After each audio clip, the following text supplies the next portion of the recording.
Testicles, testicles, 1, 2, 3. Wait, that's not how the joke goes. Almost in agreement, everybody. It's Friday night. It's been probably a top 10 bad week for me, and I'll go into that here in a little bit in my personal segment about the shitstorm that was my life this week. Almost in agreement at gmail.com, Facebook, Twitter, YouTube. Go to the website, almostinagreement.com. Holaroo is a week from release date of this, so if you're listening to this on as soon as it comes out on Saturday morning, the 2nd, 1 week from now, you should be tying your shoes and heading out the door, coming on to Happy Holler and partying with us. Soapbox Derby, Street Fair, Music Festival. It's going to be a great time. Also, by this time next week, we're going to know who's won all these primaries, which we're going to know who the sheriff's going to be. There's a couple other races that will already be decided, and then there's a couple of races that obviously will be most likely decided, even though we'll go through the formality of a general, because the Democrats are technically have a candidate. But, we'll talk about that. It's going to be a very... we did a fun bet on the Compass Show today. I'll talk about that. It's been torture not to get into the results of our bet. So, almost agreement, Facebook, Twitter, YouTube, your favorite podcast provider. Like, share, friend, follow, text your friends. Do the sports show. Here we go. I'm excited. Okay, so I encourage you to place your bet with us because even Scott and Jesse are kind of joking as they don't know. So basically, it was for the mayor's race in the Republican primary. You're 1, 2, 3 in election percentage points. Which mayor wins? Which candidate wins the primary? Who comes in second? Who comes in third? And then with what percentage of the vote? And so all three of us wrote them down secretly, folded them up, and I've got them in a little pile over here. And I'm dying to get into there because I'm so curious what they said. I know what mine was, obviously, but hey, buddy, how's it going? What's new? Tell me something exciting about your life. Hey. I got ahead of myself. What's new and what's exciting? Anything cool? Not much. So I got a new vehicle a week and a half ago now. So not this past Monday, but the Monday before. I got a new vehicle. Very excited about it. It's a big old midnight murdered out black truck. It's cool as shit. It's more or less my dream truck from high school, if you remember me. I wanted it when the new model Rams came out with the headlight where the hood dropped down around the headlights. When that model series was brand ass new, I wanted a black one, dark tinted windows, black rims, black grille. I wanted to get like black tinted headlight or taillight covers. I wanted it as black as black. I wanted it full murdered out, whatever. So I got one, but not a Dodge Ram. Anyway, got it last Monday. And then this Monday, I got rear-ended. Oh, did you? Yeah. And then I think I broke my finger on Tuesday. And then I about ripped my thumb off on my other hand on Wednesday this week. Had a big knockdown drag out about my mural that I was trying to get put up in the holler with one of my neighbors who was shared wall stuff, and had agreement with the landlord, and I had a verbal agreement with her, and then she kind of half reneged, and some of the verbal wasn't as clear to her understanding. Fair enough. I try to be generous about it. I try to get her perspective as far as some of the parts and pieces, as I explained it, weren't quite as clear as what the beginnings of the work was showing her was going to be the end result. She was like, this is too much. I don't want to deal with this. So it knocked down, drag out, and I had a big yelling fight out in the alley, a big mess.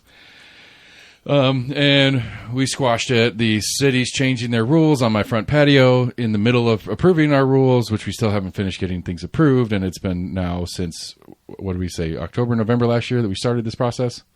And I still can't use this front patio that we've half built now because we thought they were good with us, and then they slowed down and stepped back, and now we're changing shit. And let's see what else. I may have really screwed the pooch on Holaroo. We'll get that fixed. I'm not worried about that. So it was a rough one for all the parts and pieces and stuff. And then in the middle of that, we get a phone call at the shop about this new cities looking at this new ordinance. And wanted to maybe talk to about how it's going to affect us as a business.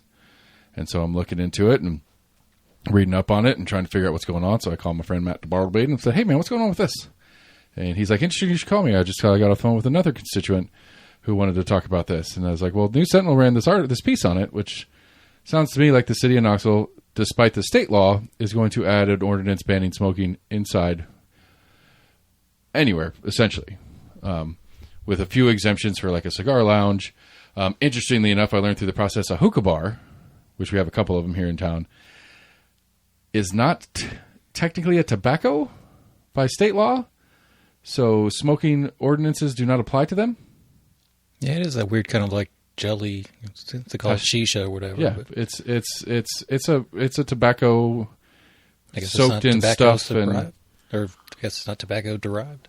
I don't know, whatever it is. Anyway, so this doesn't count. Anyway, so call a few people and try to figure it out. Call Matt the Bar Blade, among others, and through some of my contacts, if you will, I'm told that my good friend Lauren Ryder is the one pushing this through from her new position in some sort of lobby adjacent group or something like that. I don't know exactly what she's doing now that she's out of city council, but her and Henson Sale have been doing some different lobby stuff around the state.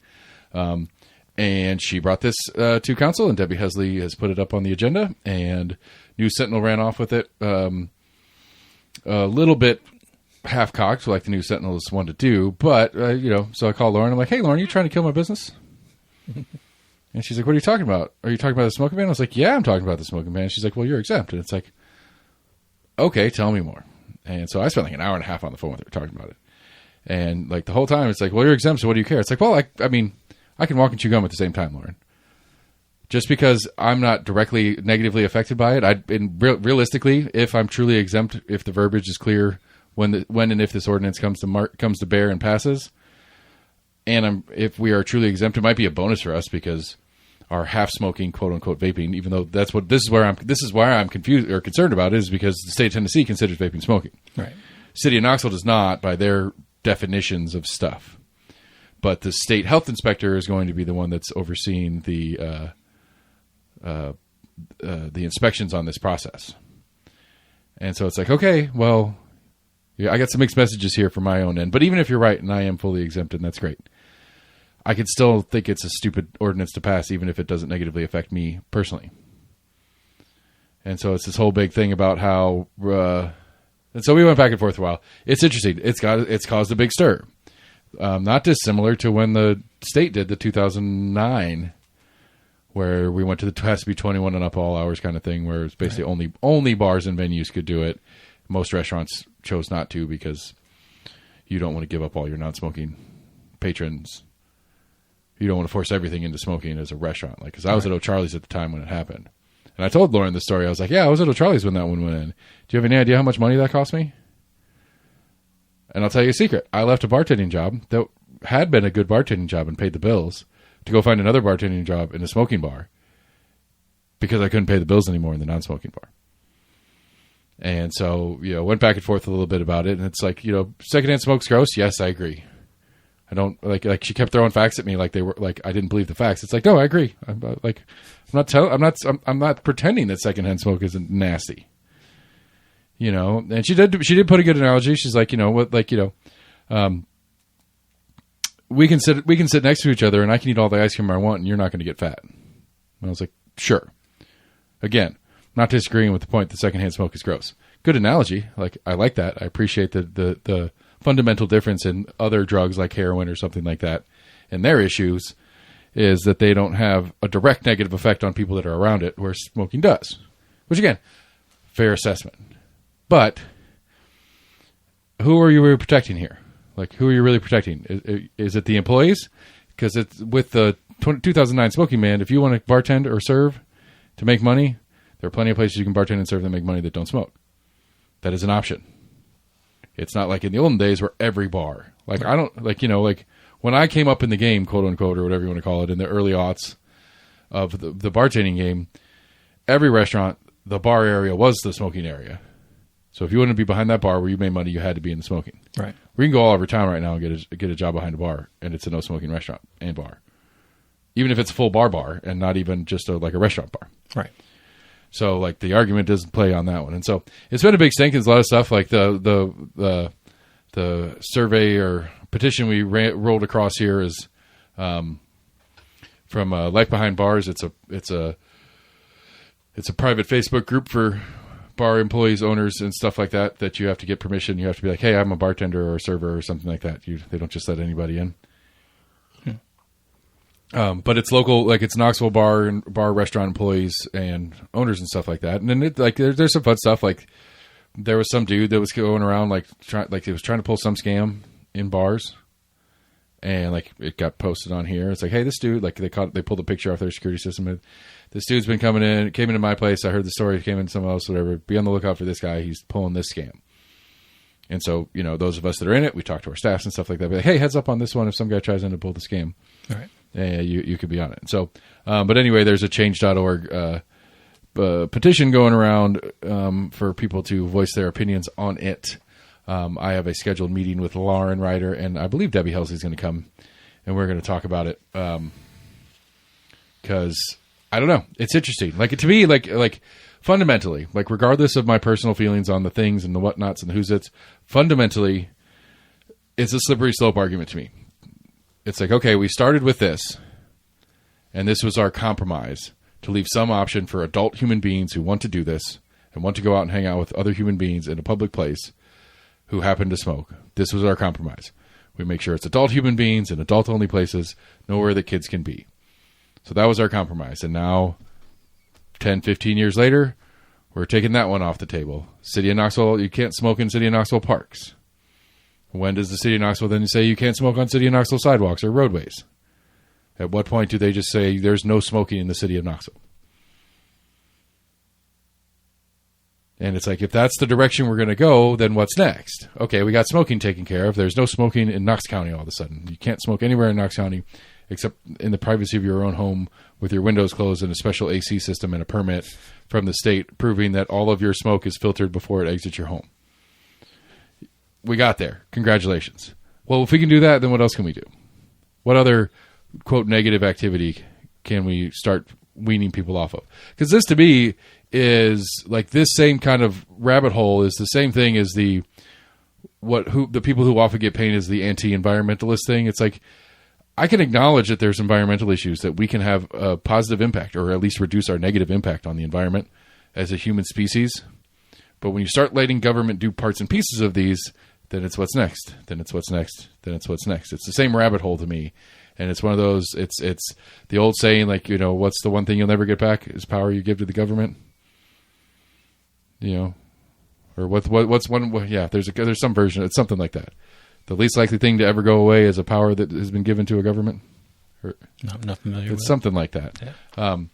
And so to me, it's that's my concern with it. And it's like, there's a very, very, very short list of people who I actually have sympathy for in the argument that she's trying to make, and that would be like the state health inspector that has to go in and do a health inspection periodically. Once in a while, twice a year, or whatever they're mandatory. They're one mandatory and then they're one surprise visit a year. The police or fire department, when they have to go in there in case of emergency. People that have to go in there, they don't have a choice. Those people I have sympathy for. If you own the place, if you work at the place, or you visit the place, you know what you're walking into. I don't go into Roosters anymore because it stinks. Yeah. I think Roosters is a cool-ass bar, and my experience with most of the staff there when I was going there, that's great staff. It's a cool place. Last time I was in there, pricing was great. Fun place to hang out. The smoke is a little bit heavy for me, and it makes me like I don't like it.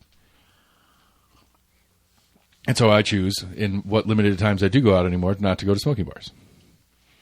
It's a business. It should be a business decision. And at this point, I could see a business going either way. We did. Max and I, when we opened the Pirate Tavern, we had a short conversation about it, but we did conversate about it. Are we going to allow smoking in here? It was not exempted by the landlord, so we had the ability to do it. Nothing was stopping us from doing it. Our core business is the vape product stuff, and so we're like, yeah, we're going to vape in here, but we're not letting people smoke in here. Right. I said, okay. I mean, I think that was the obvious answer between the two of us, but it was still a discussion. Because in my experience from bars and restaurants, especially if you're going to be more of a bar, smoking's kind of mandatory. It's a risk to not allow smoking more than it's a risk to allow smoking. Right. At least it was back when I was in the game. Now that might be changing around now. More kids. I say that willy nilly. More young adults are vaping instead of smoking, which is at least less stinky. Apparently the dip and the pouches are really popular among the college kids. Oh yeah. So who knows? But it's a weird kind of, to me, it was just like a weird, like out of left field, like who was asking for this? Which I did ask Lauren that, and she told me a story about some bar like Marie's or something like that, who is this little old lady who's owned the place forever. And all her day regulars are a bunch of VFW guys that come in and drink beer and smoke cigarettes all afternoon. And she likes them, and she feels bad for those guys because it's like that's their one social thing they do. It's like they get out and they hang out together every day. Like, yeah, I remember those day bar regulars. They're like the weirdest combination of like, oh, they're sweet. Fuck, I hate that guy. Yeah. They're obnoxious. They're really clingy. Like, that's my experience with those kind of guys. They're really clingy. They hate change. They don't care. Like, this is my favorite bar, the best place in town. I wouldn't go and hang out anywhere else.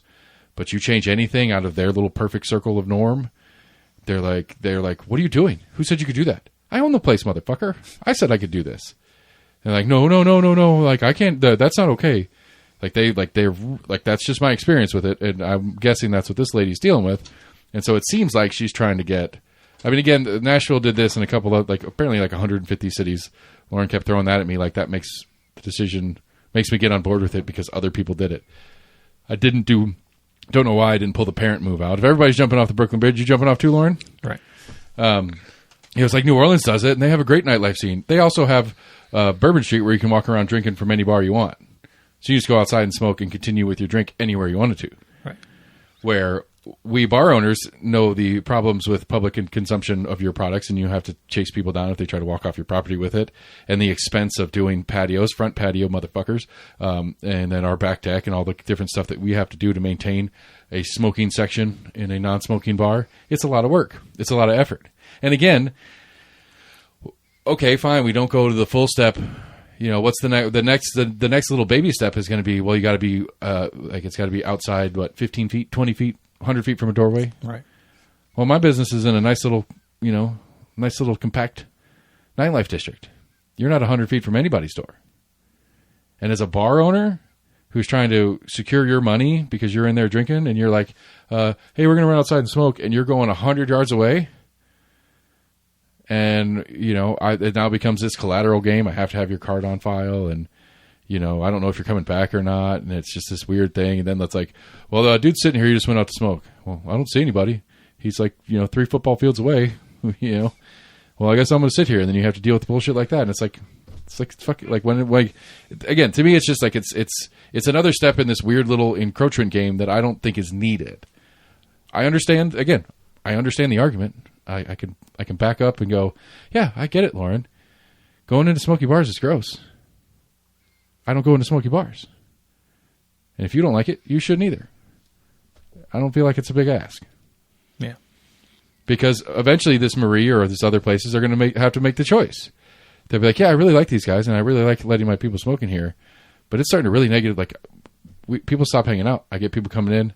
Like Lauren was telling me a story. Some friends of hers came into some place that she was with another friend and it was in a smoking bar. Her friends came in and walked right back out. And then text her from the parking lot, like, yeah, we're not going in there. It's too smoky. And it's like, yeah, that's the correct move, general public. That's economics at work. And eventually that bar owner is going to have to watch that happen enough time and hear back from people enough times to go, all right, how much are we losing? Right. By letting people smoke in here, and then make the decision. So that's my 15-minute piece on the smoking ban, and I'll know more on Monday when I sit down with Lauren. The story of the week, I don't know if we broke it or not. We played the clip from Courtney Durrett. Yeah, I almost mentioned it after I thought about saying something after we had played it. Like, wait, is she saying what I think she's saying? She's absolutely saying what you think she's saying. Right. And it is every fascinating thing. There's a million little facets to this. Number one. There is a process. And unless Chris Davis lied to me, the process didn't happen. The process starts, it has to be in the polling station.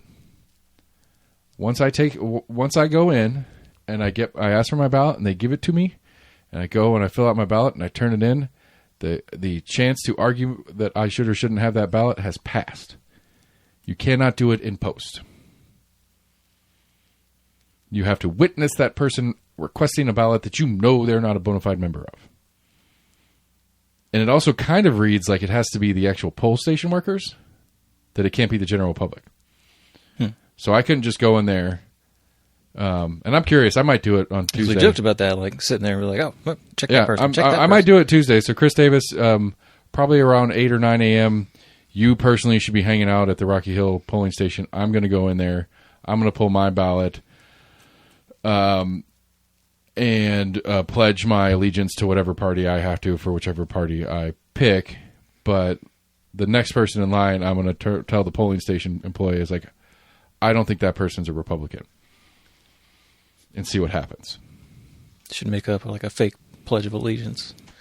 I pledge allegiance again, to like, the Republican Party of Knox County, The problem Tennessee. of Knox County, Tennessee. I swear and affirm. And to the valley in which we live, one party, under the Smokies. Bleeding orange. Till death do us part. No, I can't say that last part because that might actually get me in trouble long term. Well, and I was trying to find the text message. I was going back and forth. I remember I joked about it in the show and told you about it. I texted Eric Whiter back in probably October, November, and said, "Hey, man, you should run me for mayor, Right? Or will you run me for mayor, or something like that?" And he's like, and like 20 minutes later, he texts me back. He's like, "I can't. You're not a Republican." I was like, "What do you mean?" And he went and pulled my record and saw the 2020 Democratic presidential primary I pulled and said, "You voted in a Democratic primary within the last 8 or 12 years or whatever the current standard is." I was like, "Oh, okay." He's like, and I was like, "But I could still vote as a Republican in the Republican primaries?" Yes. So I'm not bona fide as a candidate, but I think I'm bona fide as a, like, there's no state standard for what bona fide means as a member of the party. There's no party standard for that matter.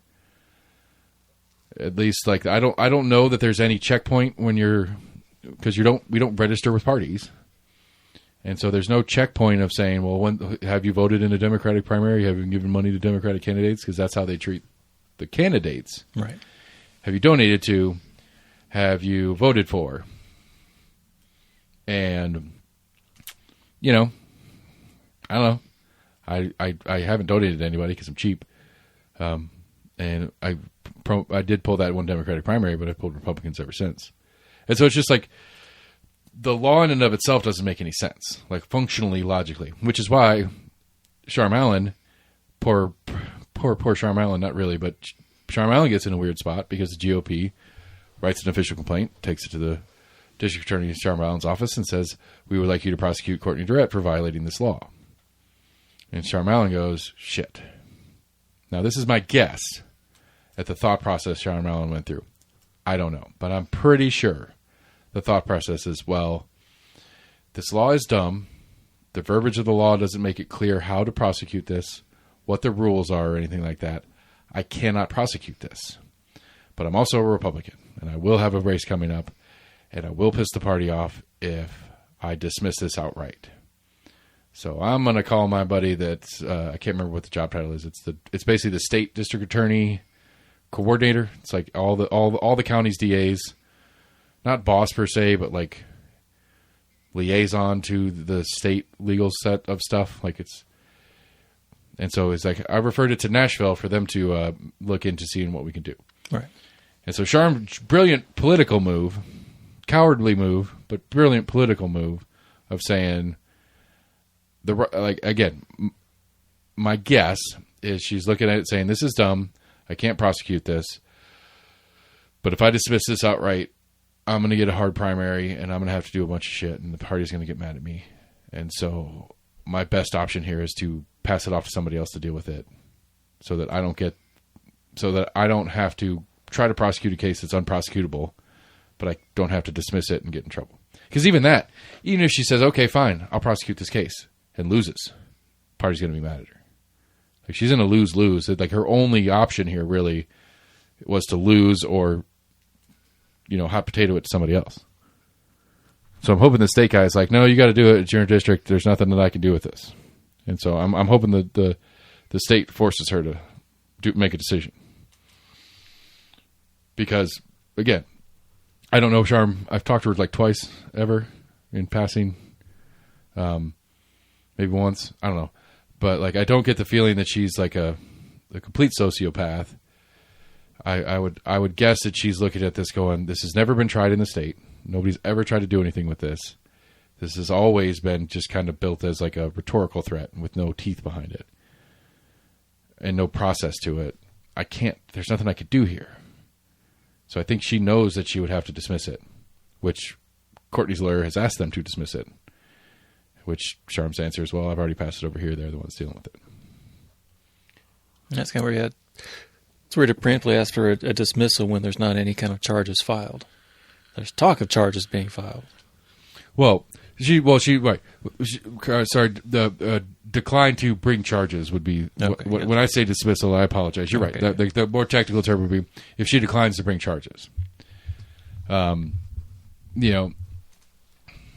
to me, as of right now, at least, we have no proof that Courtney actually did what she said she did. So that's something I was thinking about as this was all breaking out. It's like, one, that as far as I could tell, nobody did the process correctly. So it was after the fact, because she had already voted when she put that out and said that I did that. Yeah. And this is why. As of right now, at least, I have not seen any reporting that they've gone to Chris Davis to seek out her primary application. Because that's that little form you fill out before you go. Was that the last time you voted? 4 years, maybe. Okay. Yeah, because you go in there and you fill out the little half sheet. I don't remember doing a half sheet. It's just your name. I think it's your name. I haven't done a primary in a while. Okay. It's just a little half sheet. You fill out your name. You check which box you want on Republican or Democratic or Independent or whatever, which is funny because there's no ballot if you check the Independent box. And then they send you over to the table with all the registration for everybody, and you hand them your ID in the little card or in the little half sheet. And then you sign the book, says I'm voting right now. And then you hand your little half sheet to somebody else, and then they give you a ballot and go sit you down. So the little half sheet is record of which primary you went. So it is recordable. Like there is evidence. There is evidence available that is public record on Courtney and which ballot she pulled. Eventually. It's not public record yet. I don't think the election commission gets them turned around this fast. And so as of right now, the facts of the case are she said she did it. We don't know if she did or didn't. She could have just said she did it. And not. And that's another level of the mootness of this case. I'm assuming she actually did do it. I thought there was also accusations that she was encouraging people to go out there and do that as well. Yes. Absolutely. Her video was, this is why I did it, and if you feel similar, you should too. Did she say you should too? I don't know. Should might not have been the word. I don't know. But she did it. Like, I took it as this is me showing you how to do this thing if you want to do the same. And again, it's just, I don't know. Like, I text Courtney. I was like, I love it. I'm sorry you're going through this, but stay strong. I think this is great because I don't have the ball. I have the balls, I guess, but I don't have the platform to be the one to get in trouble for it.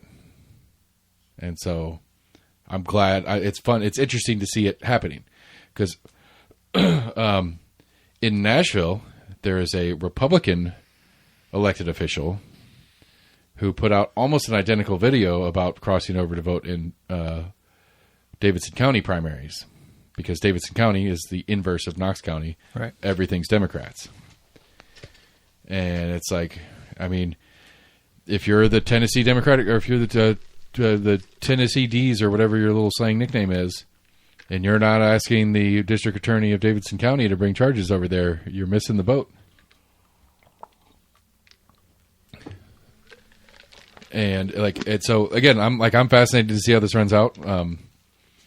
I hope for sanity's sake, not just because I think Courtney's cool, but just for decent human being sanity's sake, this dissolves like it should.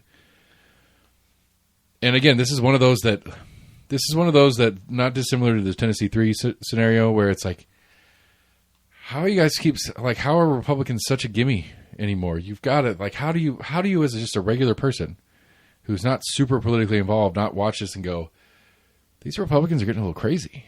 Like, this is a bit much. What are we doing right now? Like, crossover voting's not new. nobody knows how the primary really works. Like, the average person doesn't know. And I can see how, like, a pretty standard run-of-the-mill Republican would be like, well, she broke the law, she needs to get punished for it. But, I mean, I don't know. Like, it just seems crazy to me. It seems like a gimme of, like, this is getting a little too far, people. Like, let's rein this in. How do you keep voting for Republicans when they're doing this shit constantly? Different versions of this shit, the Tennessee 3 situation, this one. Like, these Tennessee Republicans are crazy. Like, Marsha's out there, and actually Governor Lee announced that he's going to call a special session on Tuesday. It said on Election Day. I don't remember. I don't know if it was talking about primary election day or something else. Let me see if I can find that headline. I saw that she was calling for one. Yeah, and that's to redistrict the Memphis Democrat out of the federal House, right? Which is currently in a primary with one of the Tennessee 3 who's running against the incumbent. But it's going to it'll primary it out to be in a Republican district. So we'll have 0 Democratic representation to the federal government from the state of Tennessee if this redistricting goes. Because of the whatever decision from the Supreme Court that does whatever. I don't know. Like, gerrymandering sucks. I'm with you. Still can't figure out how to do a nonpartisan one. And I would love to see it. But where's that damn headline? Breaking news. Bill Lee calls special session starting Election Day to review congressional maps. I don't know what it means by Election Day. Tuesday? So Maybe. Becky's going to have to vote and hit the road. Governor Lee calls special session to begin on Election Day next week. Yeah, so Tuesday. He's calling a special session for them to redraw, to basically split Memphis into 4 districts. The House and Senate have no option to say, no, we're not going to reconvene. I mean, I don't think so. I wouldn't. I was thinking they had to call for a special session. They can in a different format, but Lee can The just governor call. can also, yeah. I think I don't know what their obligation as far as like legally, like are they going to get arrested if they don't show up kind of thing, but I'm pretty sure there's a pretty strong, at least implied obligation for them to go.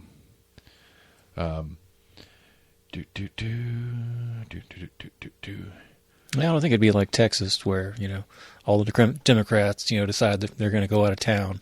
I don't know that because there won't be a quorum, they won't be able to vote on anything. The Tennessee legislature on either houses doesn't need any of the Democrats to show up. That's what I'm saying. I I don't think it would be a situation like that. Yeah, I mean, Virginia did theirs, and that was at least a ballot initiative. California did theirs, and that was on the ballot. I'll give that to the Democrats. The public is voting for it as opposed to these legislatures. Right. But I mean, I don't know. This goes to the Electoral College thing that I've changed tune on over the years. Like, I don't know what the actual statistical population of Democrats in the state of Tennessee is, but it's more than 0. Pretty sure. There's at least one. I've met a few. So it's like we have a state of 8 million people or something like that. 7 million people in the state. No. We've looked it up how many times, and I keep forgetting. There's a goodly sum. And to have 0 Democratic representation in the federal government from this state seems kind of ridiculous.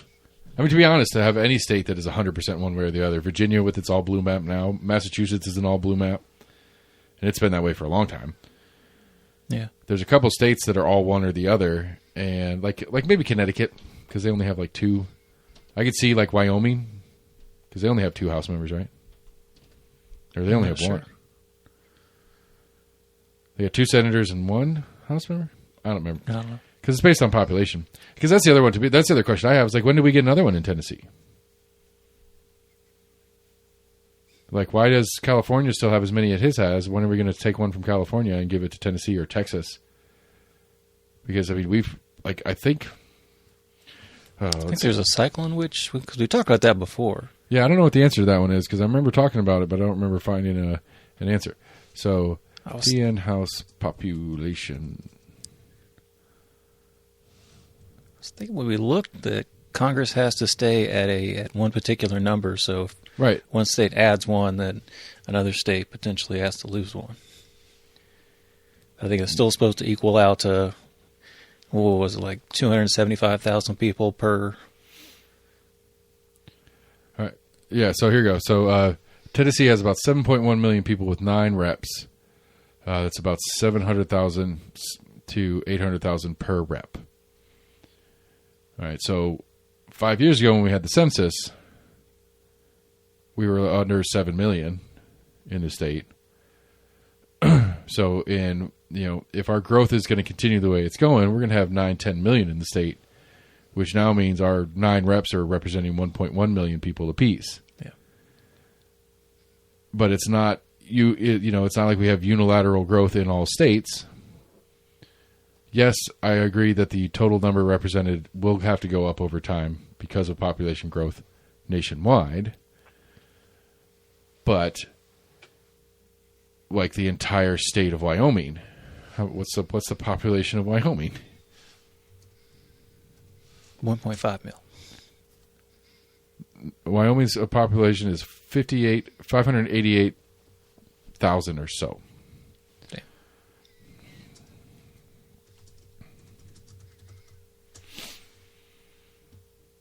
Wyoming has 1 seat. Okay. So just there, I mean, right there. So there's 1 House rep from the state of Wyoming that represents almost 200,000 less people than Timmy Burchett here in Tennessee. That's a significant difference in number of people. Yeah. So I feel like, because how many? Well, there's 532 House members. There, 435. Okay. There's 330 million or so Americans right now. So 330, 123 divided by 435. So evenly distributed, it'd be 758,000 per rep. So Tennessee's right on target. Wyoming gets 1 because they have to get 1. So some other states going to have a little bit more per rep. So at least right now, it's somewhat accurate, including the 6 non-voting delegates, resident commissioner, and the Puerto Rico and whatever. Anyway, random rabbit hole. So anyway, kudos, Courtney. Kick ass, take names, fight the good fight.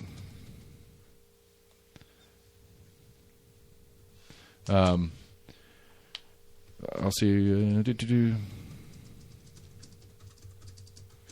I think it's a needed test case. I hate that somebody that I like, that I think is pretty cool, is having to go through the trials and tribulations of being the test case. But we need the test case. We need to set precedent here. This needs to be a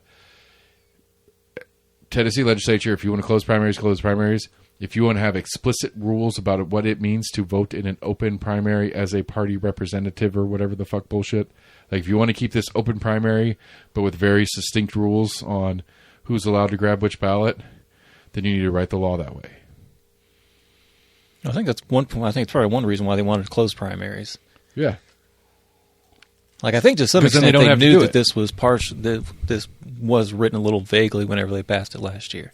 They don't want it because there are certain reps that for one reason or another don't want to do it because they think it's in their political advantage to have the open primary. They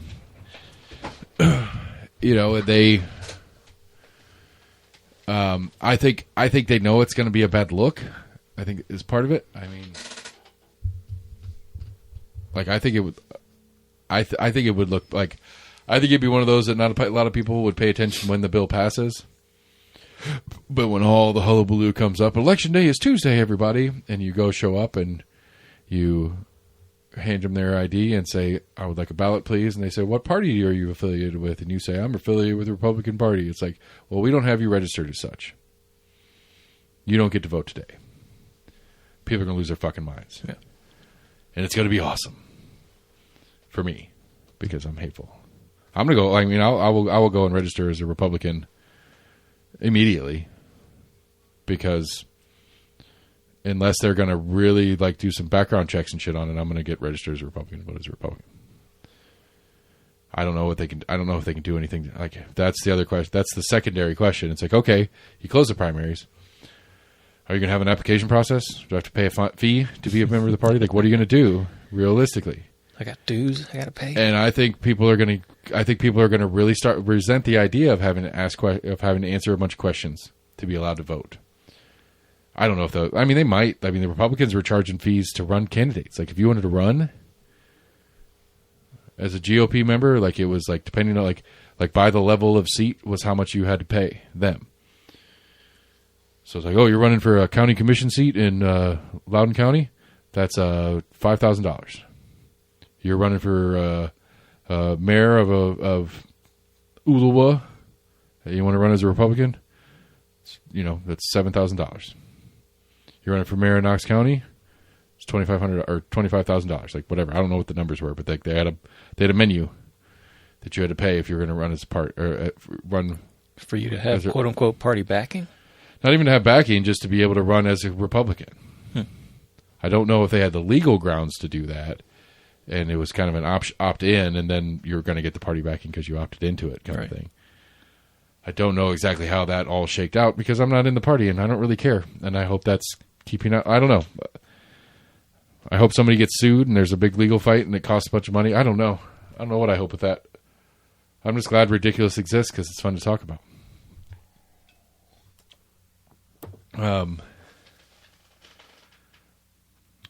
Richard Bean is suing. Did see that. Well, fuck you, Richard Bean. Just die already. Is it for like wrongful termination, basically? Yeah, he's claiming that the county was being ageist because 85. I think what he's saying is the infractions or shortcomings of his facility were more than his age. And that's ageist of them. He only had 98 infractions or whatever when they did the audit. There were more infractions than how old he was. If he was older than the infractions, then I could see, that would make sense to fire. What are we talking about here? Like, this is the crazy, like this is, I don't even know. Like, I mean, I get it. Like, on some level, it makes sense. Like, the dude ran the place for 50-something fucking years. He created it. That's his building. It has his fucking name on it. Literally. Still. It's like, maybe that's what, like, if I were the county lawyer defending it, because he's suing the county, Mayor Jacobs, and Judge Irwin individually. If I were the county lawyer, I'd be like, I'll tell you what, Mr. Bean, we're going to take your name off the building, and you can take it home with you, and we'll call it even. Other than that, get fucked. What are we talking about? This is crazy talk. It has been decades of problems with that facility. And then he fires a whistleblower. Which in the modern era is not that big a deal, to be fair. I'm not saying it shouldn't be a bigger deal, but it's not like it used to be. I mean, Snowden's still hiding in Russia, for being a whistleblower. So it's not like we as a nation are really keen on protecting whistleblowers full scale. So I don't know. Like, I could see where from his perspective, it's like, it's not that big a deal. She talked shit about the way I run my show, so I fired her ass. Well, she talked shit about it to the people who oversee your ass. So she told the truth to the people that are asking the questions about what you're doing with the facility. Either way, whatever. I don't even, to me, that part's irrelevant. That was just the straw that broke the camel's back, if you will. That started us down the path of, okay, it's finally time to get rid of this guy. But I mean, I don't know. Help me understand. How does he make that complaint? Probably mad he didn't get a severance since he technically got fired. I mean, I don't. He didn't get fired. He resigned under. Because there's probably a good chance that the city will just they'll have some kind of better not. They'll settle out of court. Mayor Jacobs, you better not. I mean, depending on if you look at the cost of it, I don't know how much he's tried to sue him for, but. I don't care. Generally, you settle for less than what you sue them for. But if it costs the city less to pseudo pay him off versus I don't care. $5 million fighting him in court. Knox County, it's a principal issue. I don't care if it costs more money to fight this lawsuit. Fight this lawsuit and bury that piece of shit in shame like he deserves to be. there's a principal issue on this one to me that surpasses the dollars and cents. Right. I understand that is a common practice in the litigation game of you settle for both parties settle on a number that they can go home with, and it costs less for the defendant to fight it, so it's worth it to them to just pay it off, and the plaintiff can get paid something and be somewhat happy. I get it, but no, thank you. No, thank you. Just sack up city and or Knox County and fight this one off to the death. Like no, thank you. This guy needs to just go. Like this guy needs to go in shame. I am upset, and maybe I need to follow up on that. Maybe when I talk to Courtney, if she texts me back here in a minute, I will ask her. I'll ask Shane Jackson. Apparently, I'll go after the Democrats. I'll ask Gina Oster, and I'll ask all of them. It's like, hey, can we pass an ordinance to take his name off that building, please? Like that was one of the first things on the thing that the oversight board or whatever that came in and looked at did. They said everything needs to change about this place, including the name on the building. Yeah. Let's go ahead and get that one fixed. Good thing they got to get that thing off there. It's ridiculous. Like it was I mean, to me, that's one of the most scandalous things in Knox County in my lifetime. Like, that it was such a just like, oh, yeah, everybody knows about it. Nobody wants to do anything about it. And especially after the machine died, like after his wife died, and the whole like political operation that the Beans ran was starting to, kind of dilute over time. Like I understand on the front end, and I would still argue that there are plenty of people that work in city, county government who owe their jobs to the Bean family, who've been there a long time. They're probably the most pain in the ass people to deal with in the city or the county. Because they probably never were qualified or never particularly very smart or good at the job, but they got the job because the Beans got them the job. Yeah, that's very possible. I'm not going to name any names of people who I've dealt with that I would guess might be on that list, but they ought to, again, like I said, just fight that one to the death. I don't want to. I want to see his. I want to see his name sign like in the dumpster out behind that building. At first, you said he could keep it. Well, I mean, if you want, no, I mean that was my joke on settlement of the lawsuit part, but I don't want campaign sign. Where's my freaking sample ballots, Chris Davis?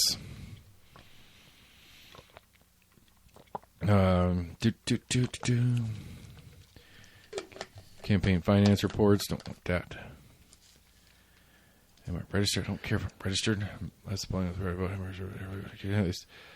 Republican sample ballot. All right. Whew. Been looking for that all day. Get back to that in a minute. So yeah, Richard Bean can crawl in a hole. I like that. That like this. Like it just. It's upsetting to me that like the whole thing's upsetting to me. But like this is like a cherry on top of the most vile pie that has ever existed. That he not only did we finally get rid of that guy, now he's creeped back in. He's like, you guys still owe me money. But I guess you might. If you resign, do you give up your pension? I don't know. What you got, home skillet? That's a weird story. Is it that kind of weird story, or is it a weird story for now? We're way early, and you want to do news of the weird in the middle of the show? No, I was just checking the local news site to see if there was anything interesting. It's just the first headline that popped up. It's just really odd. What is it? UT student sues company for using her TikTok to market nasty hookup app. So she put a TikTok video out and they stole it and used it? That's what it sounds like. Dude, like, well, I don't know. I mean, guess they were using her TikTok video to promote their app or whatever.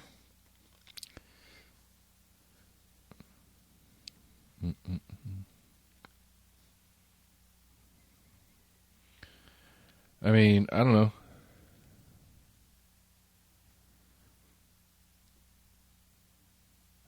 Oh, yeah, the other big news of the week. Okay. Tell me more about this before we move on.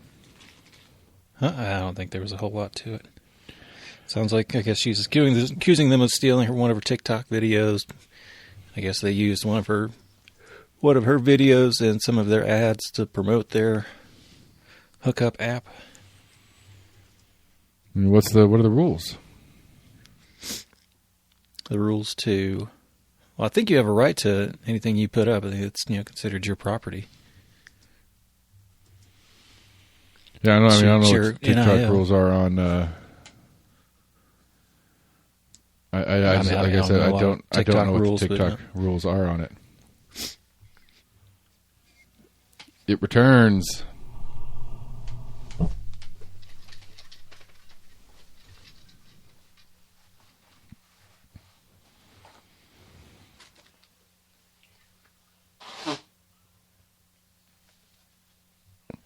So the company town, we've talked about this a million times. So some of the drawings and plans have started squeaking out. The UT Knoxville Board of Directors is meeting this week.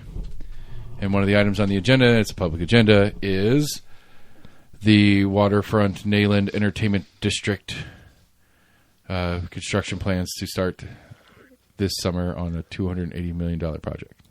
Yeah, I did see. I thought they put up, is that the rendering of it? That's one of the renderings, yeah. And everybody's complaining about it, which I love. Everybody's complaints are stupid. Like, we can't see the stadium from the south side of the river anymore? What? Like, nobody, like, I don't know. I feel like I'm crazy. Like, I really do. Because nobody, like, nobody seems to see what I'm seeing. Because, actually, that's not true. People agree with me, but they don't see it as a bigger issue. They see it as a very small, because the phrase that I've heard floating around is it's what they call a revenue grab. People that come down to the stadium, whether it's for UT football, basketball, women's basketball, concert events, monster trucks, whatever, that are coming down to the stadium or Thompson Bowling, Food City Center, whatever, to partake in whatever the event is. A couple of years ago when they did the Bassmaster Pro out of the Nayland instead of doing it out of World's Fair like they did this year. I don't remember where they did it this year. I think they did it out of the Convention Center this year. Anyway, point being, all these people are coming in and they pay for parking and they go inside and do stuff. And then you go get in their cars and they go to a hotel or a bar or a restaurant off campus. And UT's like, wait a minute. All these people are coming in to spend money on all these things. Why aren't we the ones making all the money on these people's visits to do all these things? And here we go. And nobody else seems to be like, well, yeah, wait a minute. What about us, like, normal people out here running normal businesses that pay normal taxes on everything and have to deal with normal things like the building code? Because University of Tennessee has zero code overlay. They can build whatever the fuck they want. Huh. If University of Tennessee wanted to build a 500-foot tall dick out of red brick, because they do everything in that stupid red brick, they could do it. And the city of Knoxville, Knox County, state of Tennessee could do something about it. But any local building codes, local inspections, none of that. Nope. Like inspectors, yes, they use local inspectors to get clearances and permit.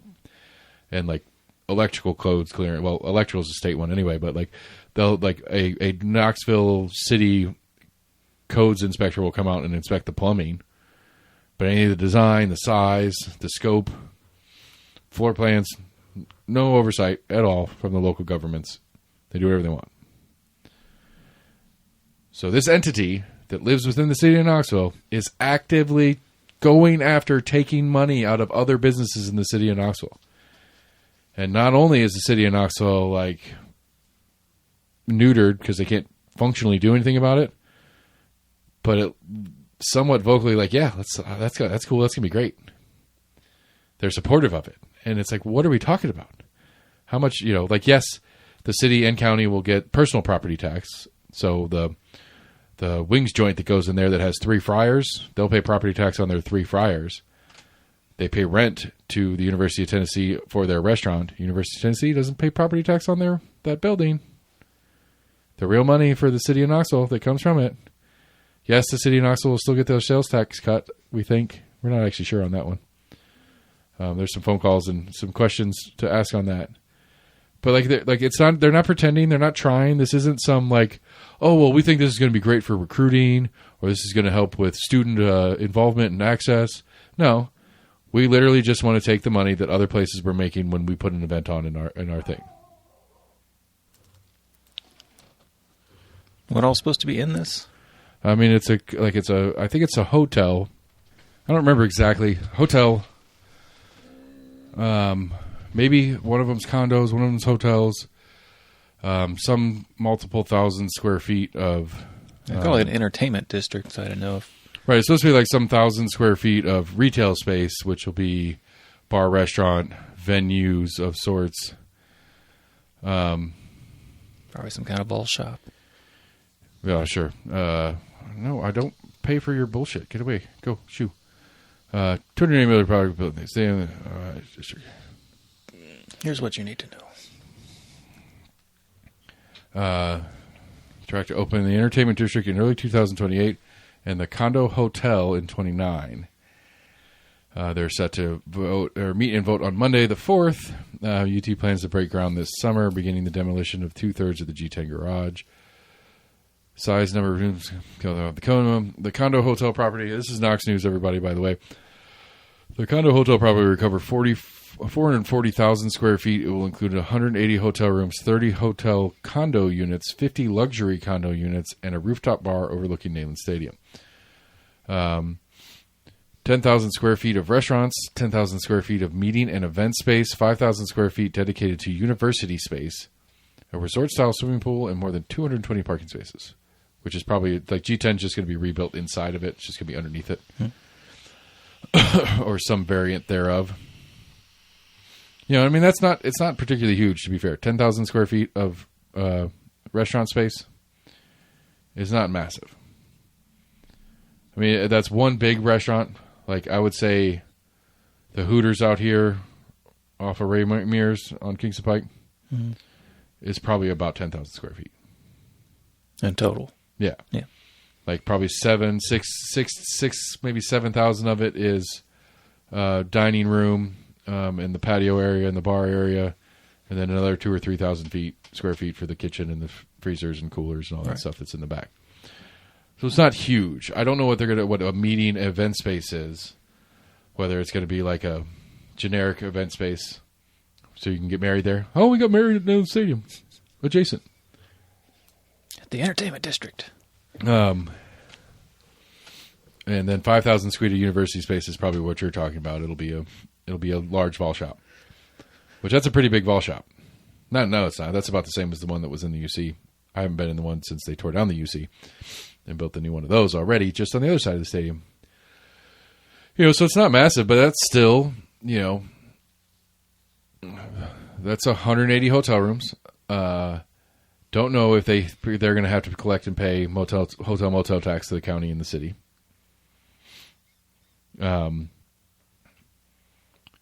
units that's just non-realized property tax. I don't think. I mean, I think most of those condos are going to be maybe not rentals, but most of those condos are going to be stupid rich people that want a condo for game day. That they'll come down there and they'll come down Thursday and stay in their condo for the weekend and then go back to their mansion somewhere else in town or in the state. I think so. I think it's going to be that, and I think the university is going to use it for when they bring families in for recruiting visits. Yeah. And so I would say a good handful of those the hotel condo units and those 50 luxury units. So like 80 of those units being that, and I'd say, what do you think those hotels are going to cost? Like on a random Tuesday, let alone a game day. $1,000 a night, $1,500 a night for a game day for a hotel room. For the regular hotel room? Yeah. I'd like to think no more than 4. But you're crazy. You crazy. You can find some nice hotel rooms. I thought you were saying on a random Tuesday. Oh, on a random Tuesday, yeah, I'd say it's in the $200 to $400 range. You're right. But on a game day, it's going to be $2,000 a night.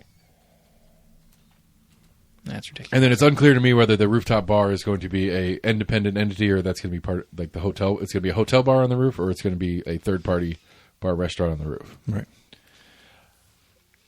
I'm just saying, I would like to be in a position where I had near zero state oversight or zero local oversight on what I wanted to do and build and how I wanted to build it and kind of crap like that. And then not pay the most significant tax that anybody has to pay for a large building project. I would love to be in that position. Sounds like a great place to be. And maybe those of us that, depend on the services that those taxes would go to pay for, maybe we should be complaining a little bit more and not just accepting the fact that, oh, okay, I guess, well, this is how it is.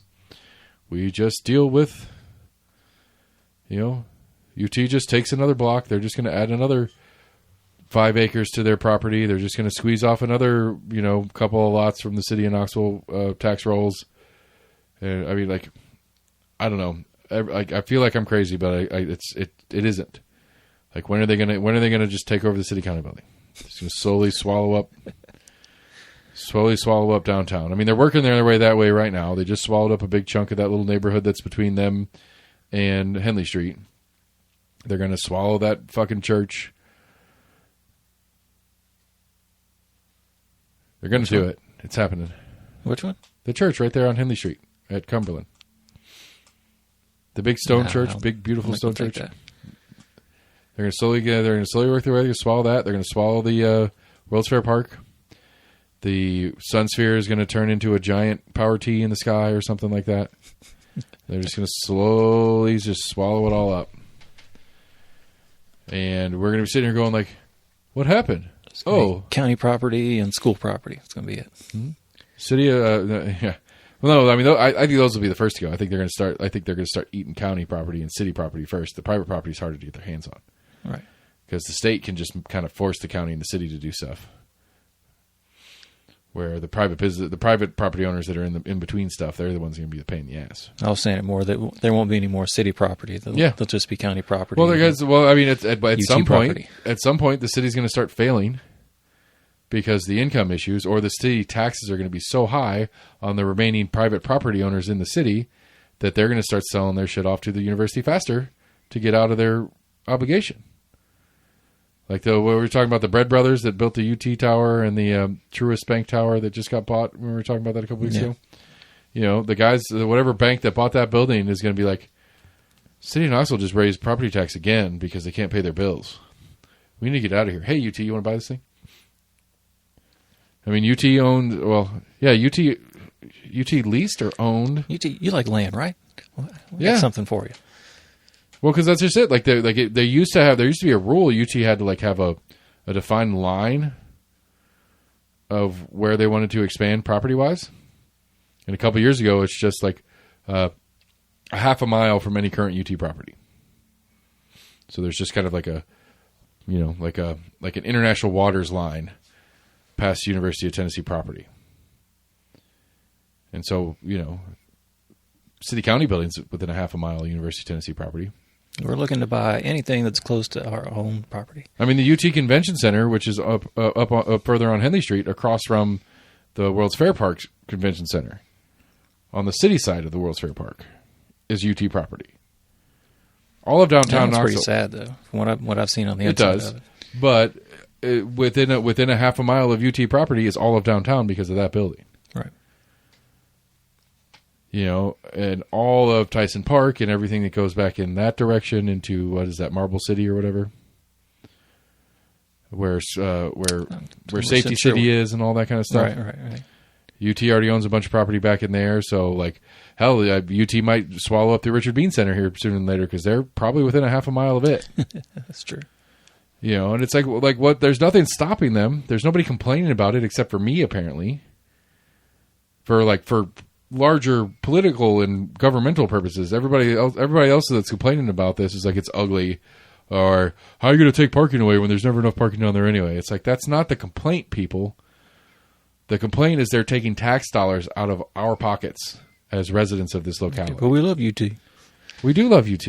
We can love UT and not want them to steal from you. It's okay. You can do both things at the same time. I don't even have it. It's in a tube in the garage. I got my degree or diploma or whatever that fucking thing's called somewhere. I love UT. UT is one of the best things that ever happened to me. I met my amazing, wonderful wife in the band at UT. I didn't really spend my energy and effort on the education that I had very well, obviously, but I'm a huge UT fan in both. I mean, I don't know. Academics are struggling for me just because academics are a struggle for me in general right now because of the way the world is. But I'm not mad at UT for it. They're just doing, they're doing what universities do. And I kind of like Randy Boyd's style. And so, I'm not mad at Randy Boyd being president of the university. I like his style. He's a growth business style president. He's after it, trying to grow the brand, make it bigger. I'm not mad at him for doing so.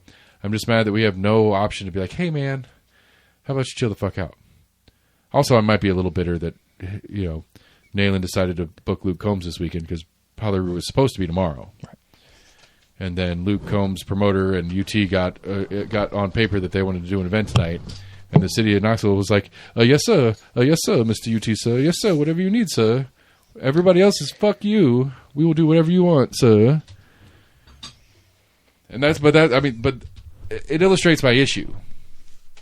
Like, we're already there on some levels. Like, everything stops when UT says stop. Every department in the city of Knoxville, every department in Knox County. It's like, well, okay, what do we need? Who else is affected by that? I don't care. Those of us paying taxes into your fucking government, we're not important. The University of Tennessee is. So shut your mouth, enjoy your football, and come down and check out this wings joint when we open it up here on the top of G10. Which, and then on the other one too, like on a business side of it, like, I don't know, that's a tough business. Try to put a restaurant right there. Try to put like a bar restaurant in there. That's a tough sell. You have zero parking. Like, none. Absolutely none. You're 1,000% dependent on students during school and game days and events. Like, you only exist for events. That is a hard bar restaurant to run. Talking about that kind of like rooftop restaurant concept. Well, even the floor level one, because there's going to be, so like the 10,000 square foot thing that I was talking about, all that stuff is what is currently the roof of the G10 garage. Okay. And then the condos and stuff are going to go up, and then there's another bar restaurant on the top of there. That one too, but like hotel style is a little bit. If it's a hotel style bar restaurant on the top where only guests of the hotel are allowed to be up there, that's an easier animal to play because your hotel occupancy completely changes how many people could possibly even want to be up there. So you can plan and schedule better. Where it's just, it's Tuesday night and we're a little bar restaurant. Again, 10,000 square feet isn't huge, but we're a bar restaurant. On a Tuesday night, there's no basketball. There's nothing going on in either of the stadiums down here. There's nobody in Knox County that's going to be like, hey, let's go down to campus to have dinner tonight, honey. What do you think? Let's go get some wings and look out over the Tennessee River at the new UT Sports Bar on top of the G10 garage.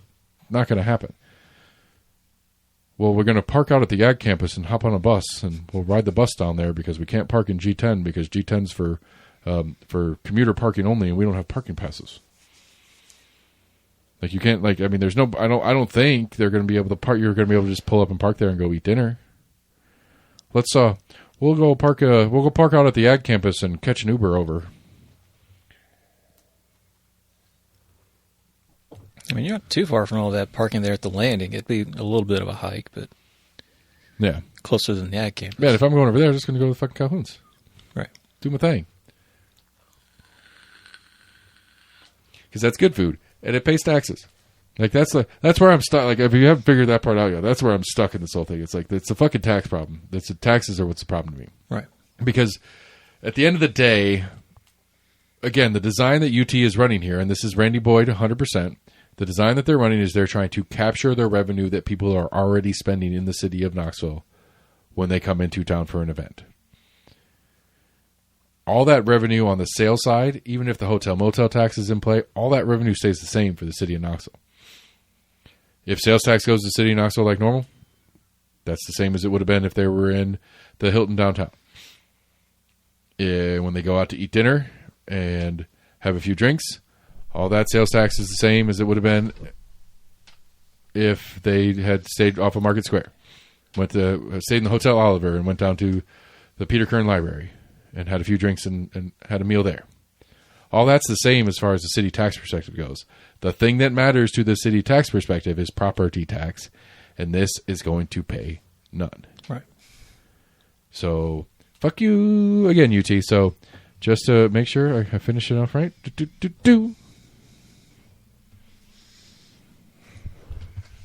I think I picked the wrong song. Nope, that's right.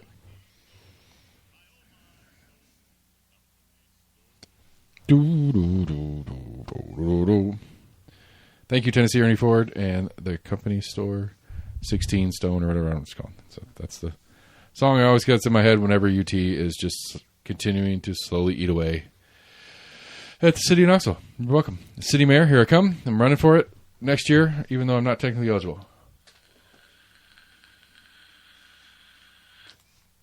I did reach out to Courtney and see if she wanted to call in, but apparently she's not having it. I don't blame her.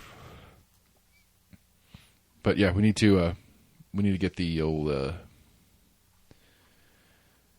don't know, like to me, if I can't ever run for office. One, because I do this show and I've run my mouth too damn much, but two, because that'll be my, like, if I'm running for county, I'm gonna be like, my goal as a county commissioner or the mayor of Knox County is, sure, roads and schools and whatever fucking fancy bullshit everybody else talks about. I'm going to sit with county legal, and we're gonna build an action team that is going to go to Nashville and fight Nashville and Tennessee legislation to chill UT the fuck out, to get the funding that the law says that they should be funding us for our schools, and my whole thing is just going to be fighting the state of Tennessee. So vote for me, and nothing good will happen because the state's going to start shitting on us. I'm not a Democrat, mind you, but the state will treat me like one. Because that's like, for me to fight our state for you. Yeah, because your state doesn't give a shit about you. Because if they did, they wouldn't be doing the shit they're doing. And so, like, the machines that are politically active around here don't want me. Not that I will have any real effect. I'm not trying to overinflate my skill set here. But that's not what they want to talk about. They want to talk about stupid shit, and fight over stupid shit, and add new trans laws, and expand your people's right to own and carry weapons, while also expanding the law enforcement's right to kick in your door, and then get mad at you for shooting at them when they kick in your door. Like, that's what our state government wants to really hone in on and focus on. They want to spend your tax dollars on hiring law enforcement agents to go do a federal agency's job that you already pay taxes for. That's what our state government is focused on. They're focused on pulling a special session out so we can squeeze the one Democrat out of the federal House, instead of just being like, oh yeah, there's at least some Democrats in the state of Tennessee. Maybe it'd be okay if one of them represented us in the federal House. No, that's not what we're not okay with that. This is important. We've got to fix this. We don't have to fix the fact that, the state is slowly swallowing up giant swaths of local entities. So state took control of the airport back, apparently. Some weirdism with that.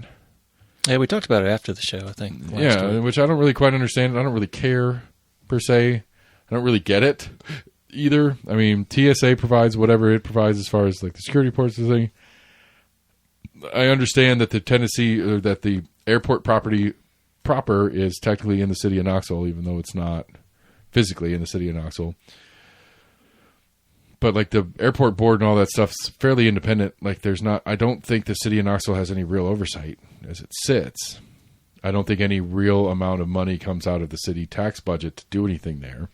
And that's the argument that Becky put up. It's like, look, the state's paying the bills.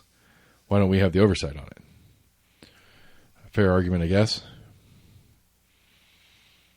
I don't know. I mean, I really don't know. I don't really care. I don't know what makes a difference. Like, what functional difference does it make? Who is the parent organization? Because as far as I know, the airport kind of runs independently of. It's self-funded. Like it doesn't take tax money or significant tax money to operate. It will take tax money for like improvements and upgrades and stuff like that, and that's usually state funded. But like, I don't think city taxpayers are on a line item on the budget is $7 million a year or whatever for airport operations. Right. I think airport operates off of rental and all the different fees that they charge the airlines and all the different stuff that goes to funding the operations they do. I'm trying to remember what else Miss Massey said about it. think it was more to a point, like you were saying, that since the state is floating more of the bill, they think they should be able to control it more in Nashville versus it being the Knoxville but I mean, Metro, I don't know, like, whatever. I don't know what they mean by control it. Like I don't know what kind of decisions we're talking about they have control over. Like, I don't know, like, again, I don't know the answer to this. Please, almostinagreement@gmail.com. If you would like to explain it to me. But, like, I don't think the mayor's like, hey, we're going to build a new terminal. And then the airport's like, okay, let's figure it out. And then they go do the legwork to get it done. Like, I don't think city council's voting on, like, parking lot rates or anything like that. Like, I'm pretty sure there's a board, and I think maybe the city has some minimal input. Like, it's a 9-member board, and the city appoints 2 of them, maybe. I don't think the city is appointing the whole board. I think the state has appointments in that too. I don't know, honestly. I really don't. I just don't. I think it was more locally controlled than that. But I For mean, now, it gives the state, I guess, more say over who's on this board. Yes. I don't know. I really don't know. But again, like, I don't like. But what's the functional difference? Like, what are we actually complaining about? Like, is the operations of the airport going to change? Are the operations that good currently that they couldn't be improved by somebody else maybe making some changes? I don't know. I haven't flown out of It's been McGee under construction for a while. I went and picked up my parents from, they went to their return trip from Egypt. I picked them up at the airport at like 11:30 at night because my dad didn't want to call his buddy because it was too late. It was past his buddy's bedtime. Right. And I was like, I don't care, Dad. Because after I told him the story about how I went down to Atlanta and picked up Max left here, like, I was literally in bed. And Max had messaged out what was going on. I was like, all right, give me a second. Right. Put some pants on, go climb in the car, and drove to Atlanta and back. And then a couple weeks later, my dad was like, hey, will you pick us up from the airport in Knoxville at like 11:30? It's like, yeah, Dad, not a problem. I'd much rather do that than easy. Atlanta. Look, man, you did it for me. You drove out to Nashville to pick me up from the airport one night. Yeah. Because the situation arose that was out of anybody's control, and I was stuck in Nashville, and it was either I was going to be stuck in Nashville for God knows how long, or you and Roland could hop in and drive to Nashville, pick me up, and we drove back. I don't know. That's why me and you were toit. Why do we have to come pick you up? I was at my sister's in Denver, or in Fort Collins. And so Fort Collins, not dissimilar. Like, we have that bus that runs from here to Nashville or whatever. Like, you can get on a bus here and it'll take you to the airport in Nashville or downtown Nashville or whatever. So there's a similar format like that goes Fort Collins, Colorado to Denver International Airport. So I was up there. I'd been up there visiting my sister, and I get on the bus in Fort Collins to go to the airport. I get to the airport, I check in, and I'm checking in, and they're like, so there's a huge ass storm rolling through the Midwest right now. O'Hare's just basically closed. Like, I get there, like, I'm on this bus at like 8 in the morning local, which is like 7 a.m. here or 5 a.m. here or whatever the math is. And so it's like an hour and a half, 2 hours, because the bus stops in one other place, picks up more people, gets to the airport. And they're like, hey, like, there's like, so Denver and Chicago had that, like, so basically if you're doing east-west, like anything on Delta, it goes from Chicago to Denver, and then it splits more local. That was how they were running it then. And so it was Denver to Chicago, Chicago to Knoxville was the plan. It's like, well, apparently they run big 777s or something like that, just back and forth all day. And so the flight that was supposed to leave at like 5:30 that morning is still sitting there in the terminal waiting. I'm there at like 9 a.m. for my 11 a.m. flight. There were 2 flights in between those that are still sitting there of like 200 and whatever people that fit on a 777. Right. And so it's like, okay, so here's the skinny, and we're going through all these options. What's available? What can I do? I'd like to go home. I don't really have, like, I was like 20. Like, how old were we? Like 20, 22? Maybe. Yeah. Money wasn't something I was thinking like, oh, well, I could just, grab that bus and get back to Fort Collins and go to my sister's house and hang out for the night and then come back tomorrow and just put this off a day and we'll start over tomorrow. That wasn't an option for me, or at least not a thought process of an option for me, because all those things cost money that I didn't have. Right. I didn't know I could be like, hey, you guys got to pay for this because you guys fucked up. And I didn't know that was part of the airplane process at the time either. And so it was just like, okay, they're like, we got a direct flight at like 2:00 this afternoon to Nashville in a tiny ass plane. Like this was one of those 2-in-1, not even 2 seats on each side of the aisle. There's 1 seat on one side of the aisle, 2 on the other. Right. I get stuck in a window seat. That was a 3.5 hour flight, 4 hour flight. And I could not sit up straight in my seat because the tube that was this airplane was too short for me. So I'm sitting with my head cocked because the ceiling of the plane is right there the whole flight down. And so, yeah, I remember, like, I think, like, once we figured all that out and I was sitting in the airport there and I called you and I was like, hey, man, whatever's going on, I was supposed to fly in here, supposed to fly in there. I'm going to be in Nashville. This thing's supposed to land at, like, it was like 10 p.m. It was late.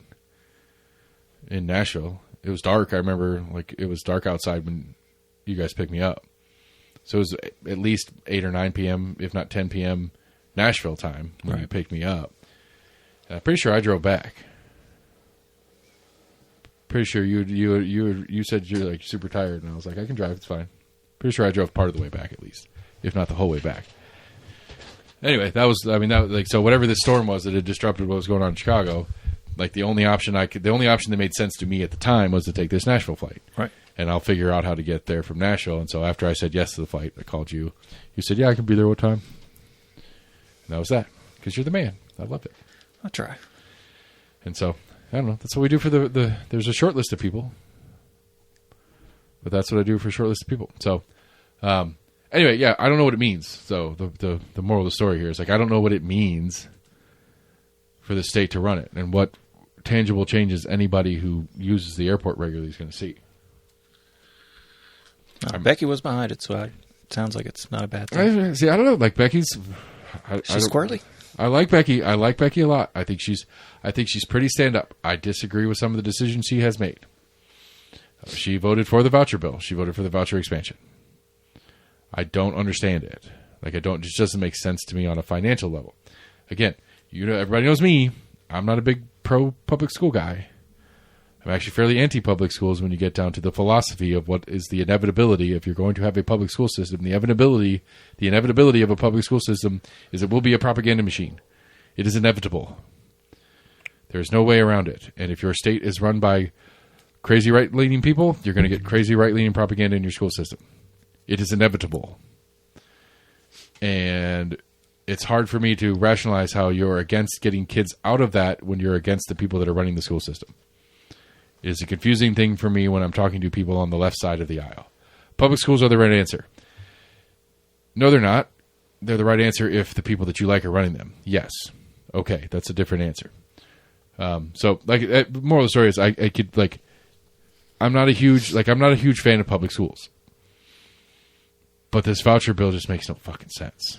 It still doesn't make any sense. The math doesn't math when you start stretching this thing out. Over time, the state cannot afford this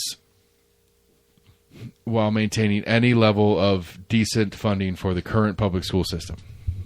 And there is no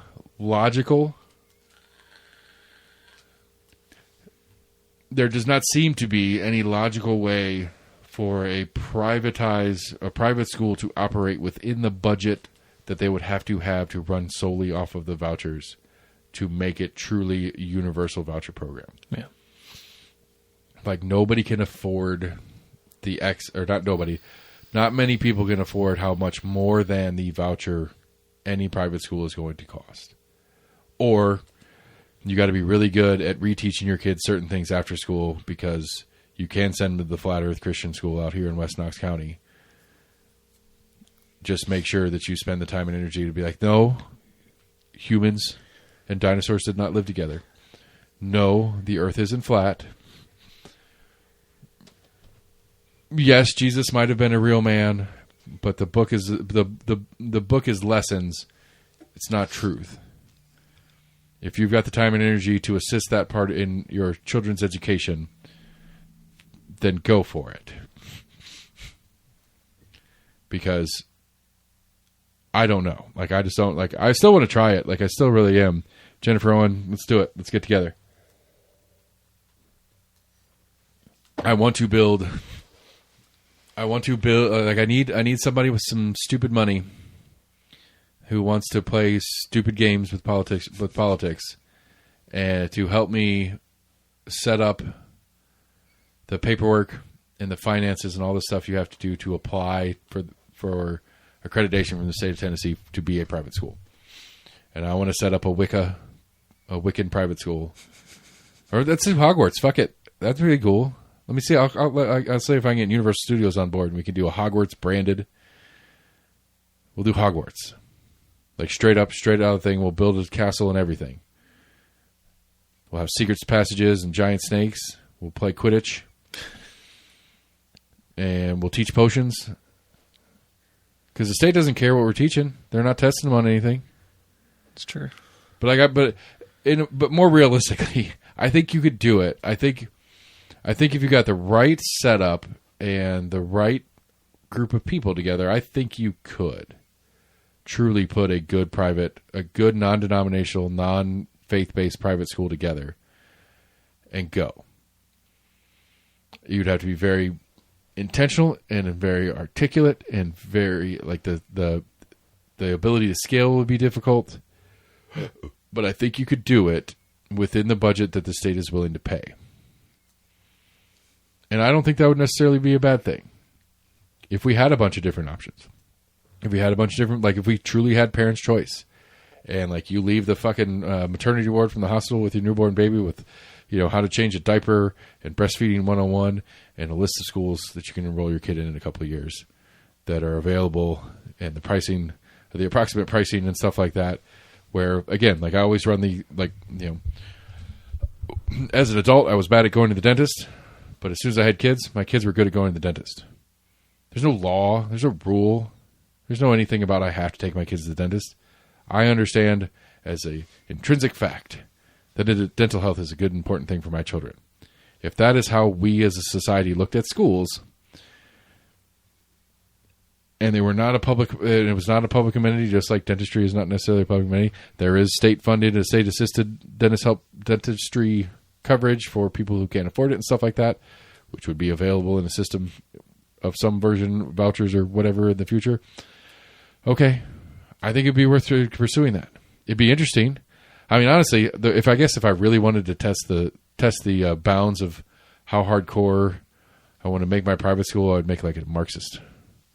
I wouldn't make it faith-based. I'd make it like communist or socialist, which is hard for me because I'm obviously not a communist or a socialist. Maybe an anarchist school. I could get on board. We believe in nothing. I mean, like a purely capitalist, an agnostic capitalist program would be like I wouldn't push libertarianism, just agnostic capitalism. Some sort of I mean, there's I don't know, like the philosophy or the I don't know, what's the word I'm looking for here? I'm blanking out. Moral, like the morals part, like the underlying morals that are part of the way the school operates that aren't really, it's not really part of the curriculum per se, but there's an underlying moral code. Say again? It's ethos? I mean, no, I think moral code, but ethos works too. In a more, I don't know. That is where faith is fun. That is where faith is helpful.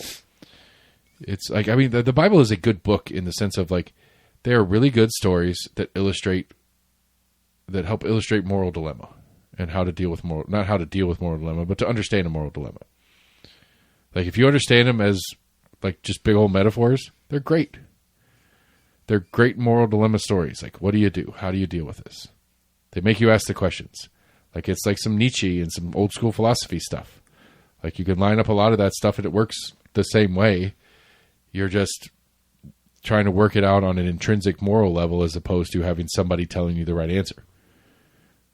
Sort of. But God's weird too. I mean, God, like, I can't remember the name. It's one of my favorite, like, random stories in, like, Leviticus or something like that, where it's like some kids were being mean to a guy, so he asked God to stick a bear on him, and God does.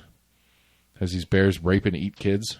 Like, there's There's a whole passage about like they made fun of this guy for being bald.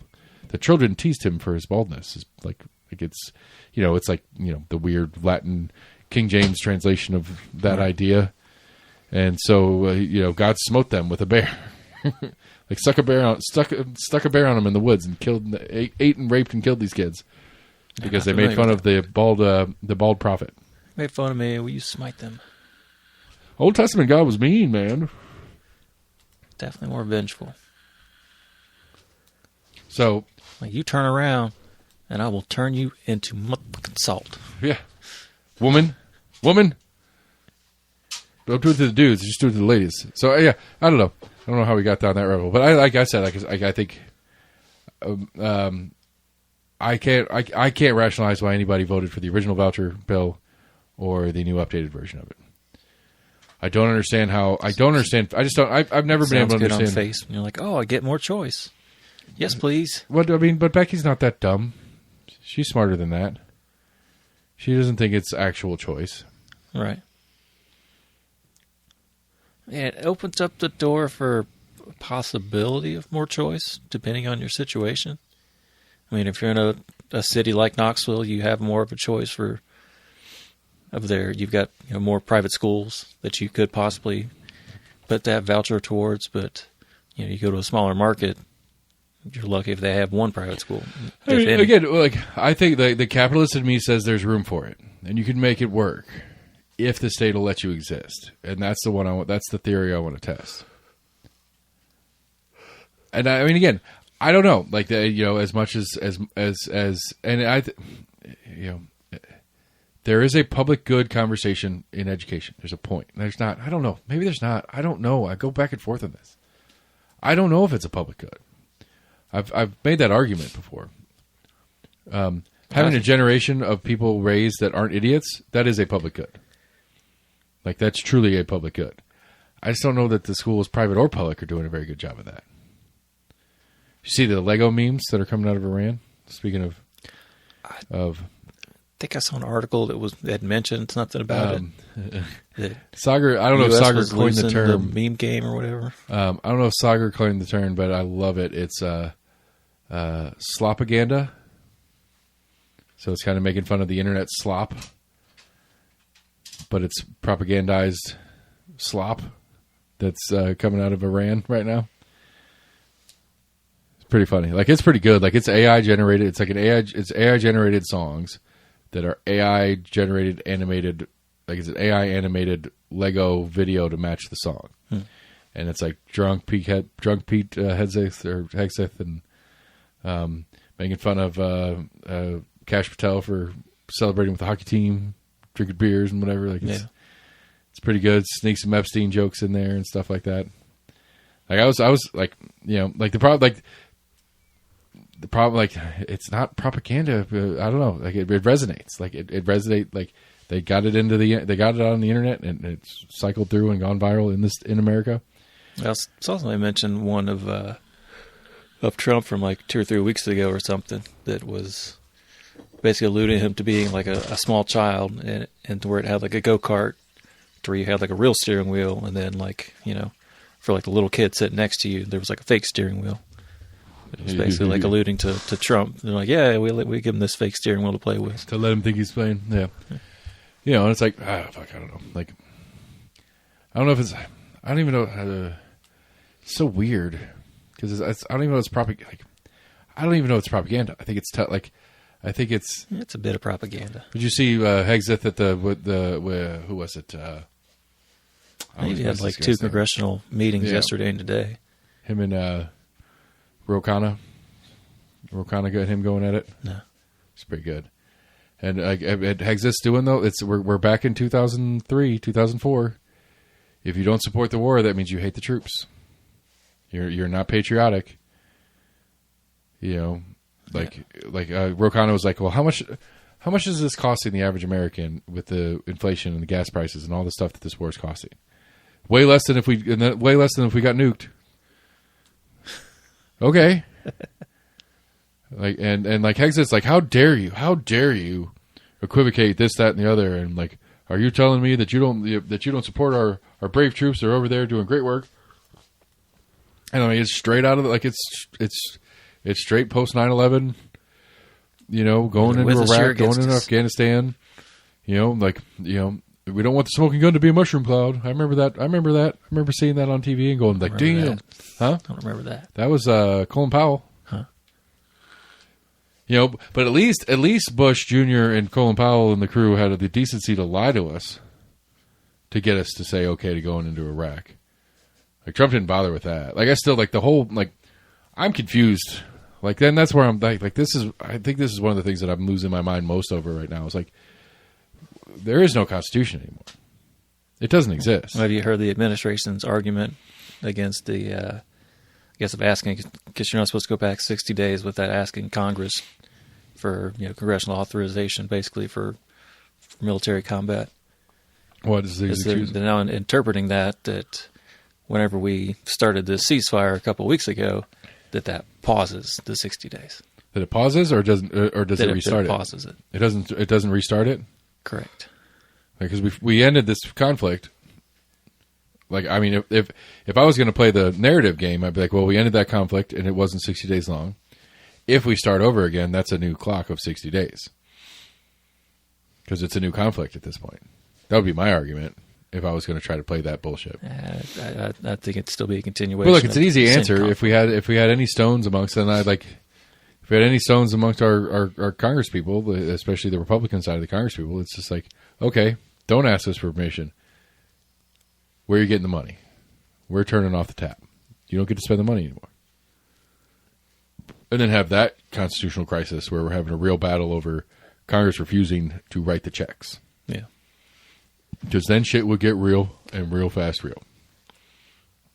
But, Congress and again, this is not a Trump era. This is probably Reagan era, maybe started in the 80s, 90s, Clinton era kind of stuff when it's like, yeah, we'll just let the president deal with that because I've got an election coming up and I don't want to be on record for or against whatever this thing is we're talking about right now. We'll just let the executive order. We'll let him rule by executive order, and we just won't really do anything important in this building anymore. We'll just bitch and play games. We don't want to look like as much like the bad guy. I just don't want to be on the record for anything, and I don't have to.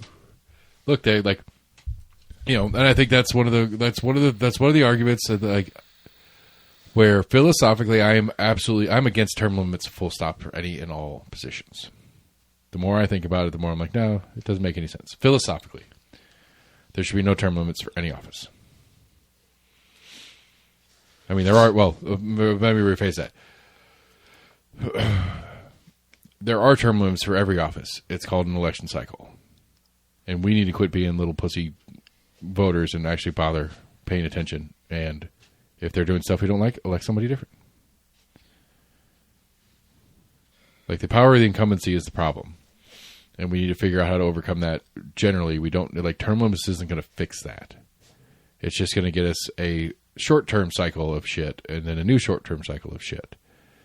Because, I got a Senate seat. I got 12 years. 12 years is not a short period of time. Like, I keep thinking about this because I keep joking about running for all these different offices. And I'm thinking about timing. It's like, I'm 45. I'll be 45 later this year. Like, if I truly want to run for a mayor seat, I'll be 52 before I can really truly run for a mayor seat. I could try to run in 4 years for county mayor, but I'm going to be running against an incumbent, and it's pretty much a losing battle. It could be my primer that says, I'm going to run for this seat, and I'm going to put a real effort in, knowing that I'm not going to win because I'm running against an incumbent. But this is put my name on the scene, get people used to seeing me around. Right. And that I'm a political figure that has some energy and effort behind me and kind of stuff. I can raise funds to run and all that kind of crap. It gives me some practice to then come back for the non-incumbent version of the race when I'm 52, 53, or whatever the math is, and then really run for the seat. Same thing with city mayor. Like, I can't run for city mayor because I'm not a city resident yet. By the time I am a city resident, it will be outside the cutoff for the threshold to run for city mayor next year.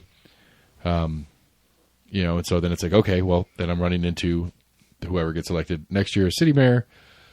I could try to run against them in their halfway point, but they're term limited. Or the incumbency's pretty regularly winning in that one. So my first run at the mayor seat is not going to likely be successful. So it's the same game.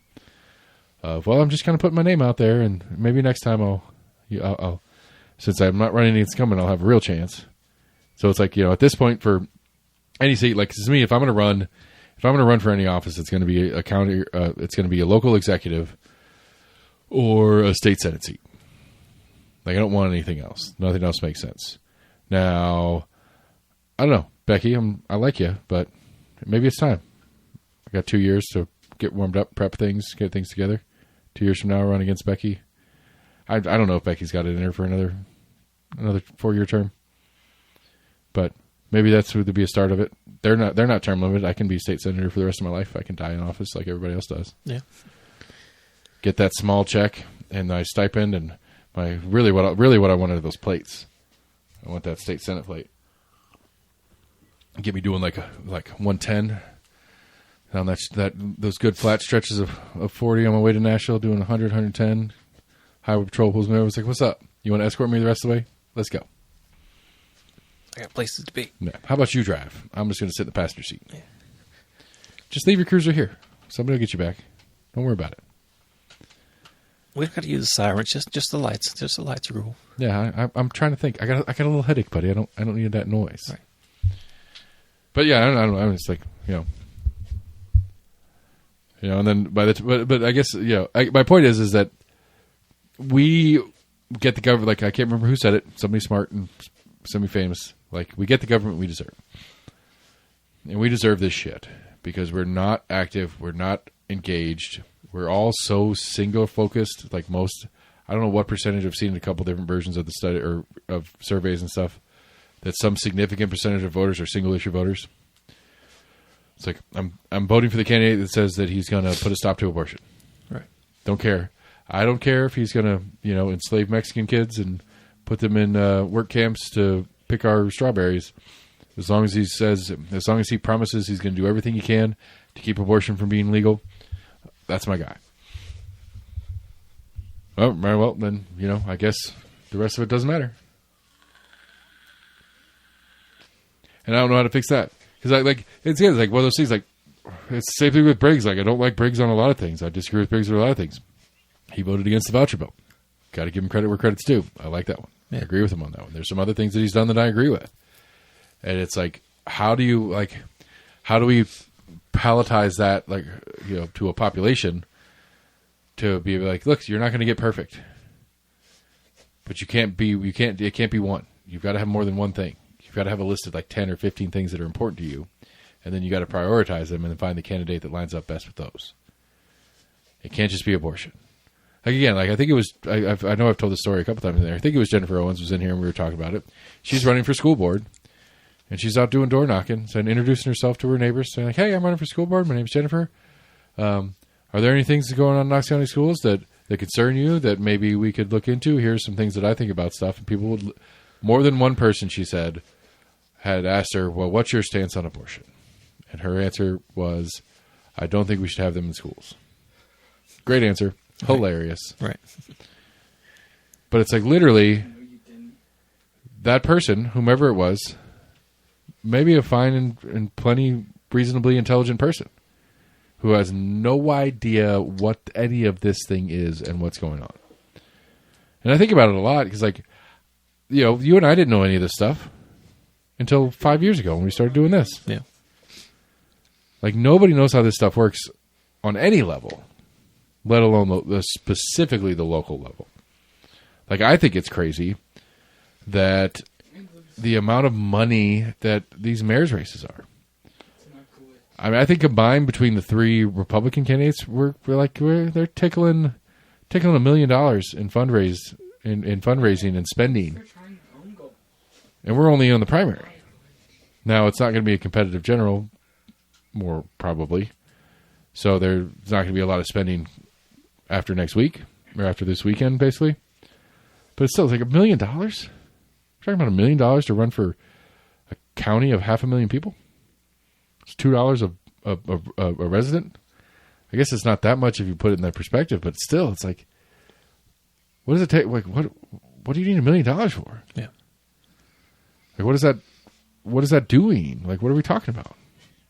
It seems weird to me. Flyers, signs, ads. Yeah, and they're spending it. Like, I mean, Larson's all over the place. Like, Larson's on prime time. What you think? It was 2 different people had T-shirts at their little table at the little forum. Well, everybody has T-shirts all the time. T-shirts, and I mean, but it's not that much money. Like, you know, it's not like they're doing tens of thousands of T-shirts. Right. T-shirts, hats, koozies. I'll tell you what. If we're going by merch, as I've seen so far, but as far as like fun little kitschy merch stuff, Kim Fraser had this little. I don't know what you want to call. I don't even know what it's called. It's like a little plastic thingy. Had about a dozen toothpicks in it. And it was a little toothpick dispenser, little pocket toothpick dispenser, and fidget toy. Like the dispenser itself was kind of a fidget toy. It had some things that had a couple moving parts that you could fidget with in your pocket, and you could pop a toothpick out of it. I'm not sure I've seen much better in the cool little rando merch department. No bad swag. I mean, Lafferty is probably Lafferty is my consistent favorite when I go to the 4th of July parade, which I'm going to miss this year. Damn, that's a bummer. Lafferty does. He always has frisbees, mini frisbees, full size frisbees, and mini beach balls. Every time I've seen him, every time he's at the parade, I look forward to a new Lafferty frisbee. I wish this dog was cool and would do frisbees because I would be even more adamant about getting more Lafferty frisbees. But just cheap plastic frisbees, not good ones. You're not going to like, you know, frisbee golfing with them or anything. Just the most generic basic frisbee. Good, proper, love it, perfect. Good standard political merch, especially at a 4th of July parade. I like that one. But that the toothpick one is pretty impressive too. I'll give her that. It's not a bad idea. All right, so I pulled it up. I'm going to hold on to it.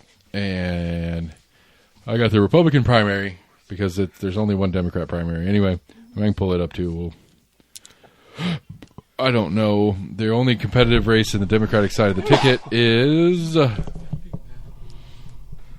Board of Ed, District 1, John Butler, incumbent. I'll go ahead and say that he's winning that one. I did interview Brianna Holloway a couple years ago. She was pretty cool. But she's not going, yeah. John Butler's going to keep that seat. No worries. Everything else is unopposed in the Democratic side of the primary. All right, so Tuesday, everybody, this is what's going to happen. I'm gonna run down this bout and I'm gonna tell you what's going to happen. I should print this and write this down so I can see if I'm right. I will print it. You're right. Coming out of your side pocket right there, right next to you. You want a pen so you can mark this down for me? If you want me to, I would like you to, because I'm going to forget what I said on here, and I want to see how right I am. You got a writing utensil over there? Even better. It's red. Can you handle red? It's my only choice. Well, that was Jesse's prediction pen, so it might be lucky. I don't know. Wait. It's going to pull it back in. I got a 2-side printer. This page is drying. Yes. Please wait. It's going to dry it off so it doesn't rub off the fresh ink. Somebody going... Oh, while you're waiting on it, I'll go ahead and start. Criminal Court Judge, Division 1, District 6, in an unexpired term is Emily F. Abbott. She's going to win that seat. Check that box. I'm going to come back and do Mayor last, just because that's the one that's got the most talkables. I believe, I'm confident that my girl Gina is going to keep her seat in County Commission District 3 and beat Sherry Super, that psycho book-burning crazy lady. I really, really hope, for the sake of decency and things like that. So you think Gina? Gina is the winner there. Staying on page 1, moving back to the top in the middle, County Commission District 7, Barry Beeler, Buddy Burkhart, and Justin Mosh.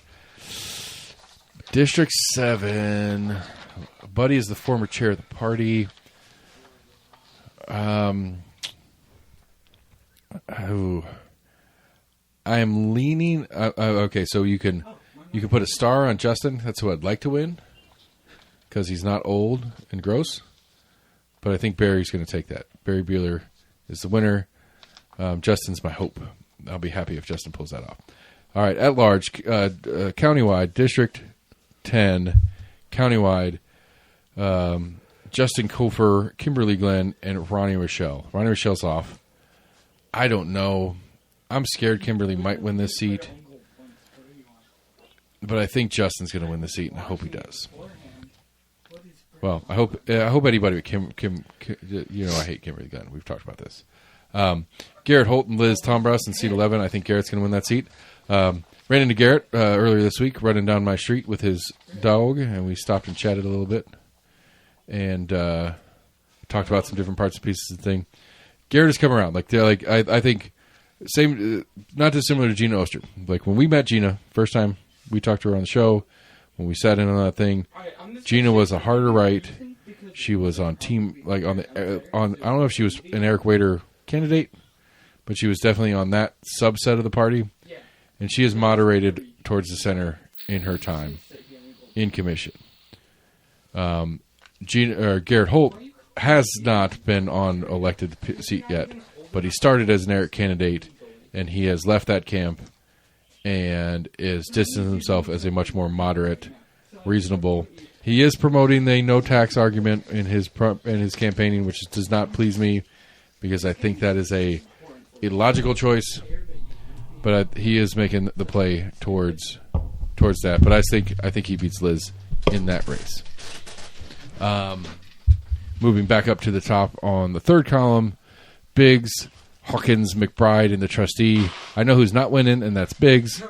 I'm pretty sure McBride's going to take that walking away. I think Andrea Klein is going to keep for her special election the General Sessions 4 judge seat. I think she's going to keep that, and Rhonda is going to be very angry, especially because Rhonda Lee did not run to keep her commission seat in order to run for this judge seat, so she's given up a job to lose a job. Ooh, Sheriff's another one I don't know what I'm going to talk about. Susano keeps that seat. Mike Hammond keeps that seat. We're on the back now. I'm going to come back to the sheriff in a second. County clerk is going to be Richie Beeler. John Whitehead's going to be a close second, I think. Sherry Witts, obviously. Charles Frazier, obviously. Ashley Whatever's, obviously. I don't have any guess on the Board of Ed 6. I'm going to say Leanne Eves. No reason at all. I have no idea. I have not seen, talked to, heard of any of these candidates. Sadly, Steve Triplett's going to running unopposed. Christie's going to keep District 9 in that primary. So, I don't know. Honestly, like from text messages, from signage around town, I think Jimmy has kind of give up. I think he kind of gave up. I have not seen a lot of action out of Jimmy in the sheriff's race. I've gotten texts from the Auburn team. I've gotten texts from the Davis team. I've gotten texts from the Gibson team. I've seen social ads for all three of them. Brent is leading hard into his national championship 1998 on the UT football team status. I think on the topics, I think Brent is my pick personally. I don't know because none of them have really none of them stand out to me as special. There's nothing about any of them that's okay, that's neat, that's cool, that's different. Because it's one of those weird jobs. Like the sheriff's office is an elected position. It's what are we talking about? What do they do? What do they actually control? They're jail. I mean, they control, but it's administrative stuff. They're not yes, they can opt into 287G stuff. They can opt into this, that, and the other. They can do some policy changes on how the department handles this, that, and the other. At the end of the day, they're following state law. They got to do some stuff. There's something about there is some level of I'd like to have a sheriff that's got a little bit of a different view on things as the county commission and the mayor's office do. I would like a little, not a ton of hostility between the two. I would like the ability to work together, but the willingness to kind of push back and forth on some stuff. Right. I don't want a sheriff that's I don't want a sheriff that's I don't give a shit about this commission. I don't work for them. I don't care. the citizens of Knox County can vote for these people and they can vote for this ordinance to come into place, but I'm not doing any of that shit. I don't really want that. But you don't want to rubber But stamp. I also want a sheriff that's going to be like, hey, commission, you've lost your mind on this one. I can't get on board with this. Right. You know, you can pass that ordinance, whatever, but I'm not doing anything to support it. So you've got to do ordinance on the books, but you got no structure to do anything about it. So I don't know. I really don't know. I guess for the sake of I've got to pick something because I'm doing my picks. I'm gonna say Amburn. He seems like the most vanilla.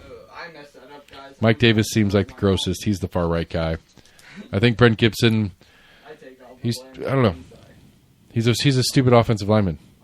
I don't know. I got nothing. I really got nothing on any of these guys. I've been too focused on the mayor's race. And I have to say, what I don't want to say, I think Betsy's going to win this race. I really do. I think You heard it here. Uh-huh. You heard it here. I'm just like, it's not a want. I think this is the prediction of reality. Right. I can go back through this list and know whom I want to win. I think Larson is the best candidate, honestly. I think Larson is the correct candidate. I think he is the correct pick out of the field. I do not think he's the best possible person for the job. Let me be clear. But I think Larson is the most reasonable on what needs to happen in the growth conversation. He is not a neighborhood activist. Sorry, Kim. He is not a protectionist. Sorry, Kim and Betsy. He's not trying to pretend that Knox County isn't growing the way it is growing. And both Kim and Betsy are trying to pretend like they can do anything to stop it. And I've never heard an argument, you know my stance on it. What is going to happen? What can we do as county government? What can the mayor's office do to slow growth, to make it less desirable for people to live here? Make it less desirable for the people that do live here. Nobody wants that either. So I just think, I think, you know, Kim getting in the race is going to split. I think if it was just Larson and Betsy, I think Larson would have won walking away. I think it'd be like a 60-40 or 65-35 split. I think Betsy will win with a majority, what's the word I'm looking for? Not a majority, but a duality, but not a majority. She will not win with 51% of the primary vote. She will win with 38-40 tops. Is there a chance it can go to a runoff? No. Okay. It's whoever gets the most votes in the primary, full stop. Top percentage, period. Yep. And so I think it's going to be fairly close. I think it's going to be like, and this is what's on my sheet for me leaking the my part of the bet that I got with the Compass guys going. I think it's going to be. I think what I wrote down was like 38 to 35 to 28 or 27, whatever math's right on those last digits. But I think it's going to be. I think it's going to be a. I guess my point is, I think from first to third is going to be within a 10-point spread. I think, like I said, I think either Kim or Larson would have won 60 plus. I think Betsy has a solid 30% in her pocket from the beginning. Hard right, don't give a shit about anything else. They hear Betsy say that I'm on Team MAGA. They're like, I'm in. I think there's 30% of the primary vote is already there. I think there's another. Actually, I'd be taking it back. I think 5 or 10% of the primary vote's right there. And then I think there's 25-30% that have no consciousness of how this works at all. And they hear, I guarantee, I promise, read my lips, no new taxes. And that's 25-30% right there. Yeah, possibly. You know, and then I hear, and then she goes on to say, I'm going to fix the roads. How do you do that with those two sentences put back to back? Most people don't care, don't understand that those two things aren't. Those things are mutually exclusive. One can't happen without the other. And that's another couple percent because they're all saying that. They're all saying, I'm going to fix the roads. And so the more pragmatic, the more realistic people are split between Kim and Larson. And so it's going to be like a 30-30-40. Or a 30, like I said, like a 32, 31, 37. It's going to be tight. I really think it's going to be super close with all three. Because I think Kim wins the vote for just horny dudes that think Kim's hot, because I'm one of those. I'm not going to vote for her, but I think she's a hot lady.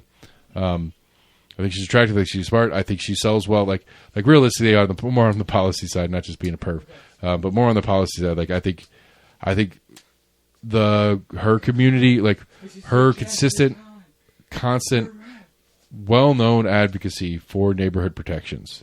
That's why she got into commission in the first place. It sells well to a good number of people. I think I think she presents well as pragmatic, as logical, as thinking through things, as taking a number of things into account. And I think that sells well. I think people like that idea. But I also think that Larson takes a chunk of those. Larson takes a chunk of those pragmatic people that are like, hey, there's a lot going on here. We got to really think about this. We got to put some energy and effort. I think Larson's running business thing sells well. I think his pro developer, because I think developers are a lot of the money in the game, and I think pro developer, and I think you got developers that really care and do a lot of stuff.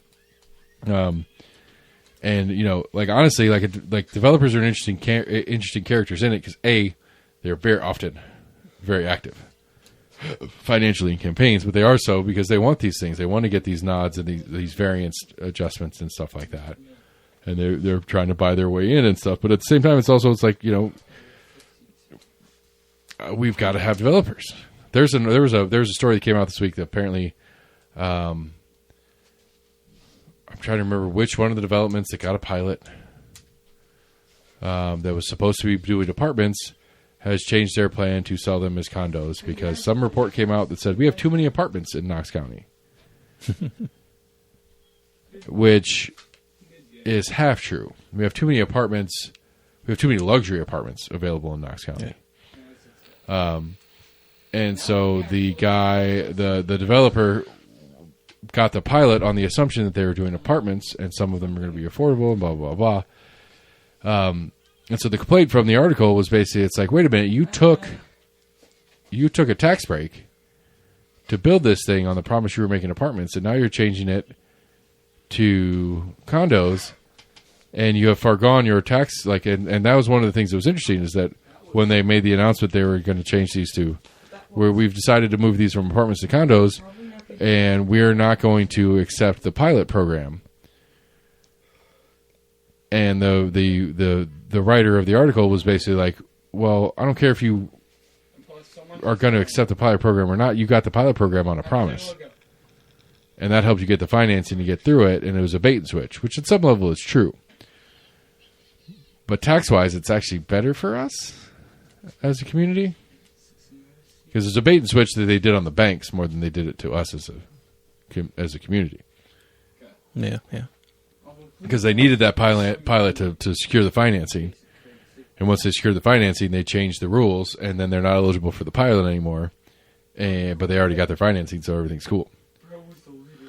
Anyway, my point is, I think realistically, on the whole, I really truly think that Larson is the best candidate of the three. I think Kim is, again, for me personally, I think Kim is a close second. Kim's stance on growth is where I have a problem with Kim. I think, this argument of smart growth is, I think she personally is actually legitimately arguing for smart growth, but the phrase smart growth in political terms and the reality of smart growth are not the same thing, I guess is what I'm trying to say. Smart growth for homeowners and people that live in the neighborhood, that means I get what I want and new people can suck it. True smart growth is, okay, let's think about what we're doing here, and this is what we're going to do, and we are going to allow growth, and we are going to put these things in, but we're going to put stipulations on infrastructure and wastewater and stormwater drainage and stuff like that before we let somebody build a 500-unit complex. That's smart growth. That's true smart growth.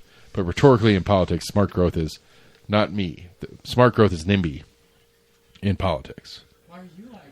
And so while I think she is true about it, I think her constituency that's voting her is probably more NIMBY about it. And if you're a super NIMBY, you're probably closer to Kim anyway. So, again, I think it's going to be I think it's going to be less than 50% from Kim. I think Betsy wins at less than 50%. And I think the spread between the three of them will be about 10 points.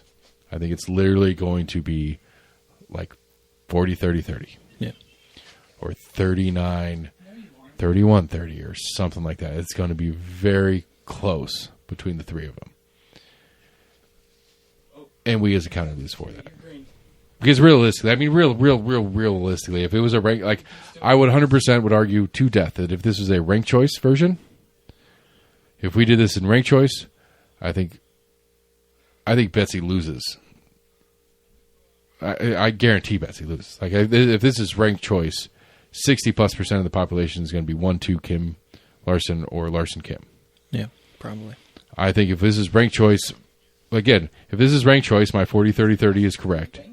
But everybody that was Kim is Larson, and everybody that was Larson is Kim. And so whatever that tiny bit of margin on the ones are, that Kim or Larson nudges out the other, will then, like, I guess the better way to put it is Betsy gets 41s and 63s, where Larson gets 31s and 32s and 33s, and Kim would get 30-30-30 or something like that. It'll be very, very, very. It'll be, if we were doing rank choice, I think it'd be less than a point between the two of them, and then whichever one squeezes out that partial point win would then blow out Betsy with like 20-30 points if it was rank choice. And so, all right. Well, we'll be back next week to see how we're running, and we've got this. We've got it written down. Sam took notes for me, so we've got it right, and we'll check my prediction skills against the Cauchy. We'll load them all into Cauchy. We'll put $1 on each and see whether I win or lose at the end of the day. So, on that note, let's get weird.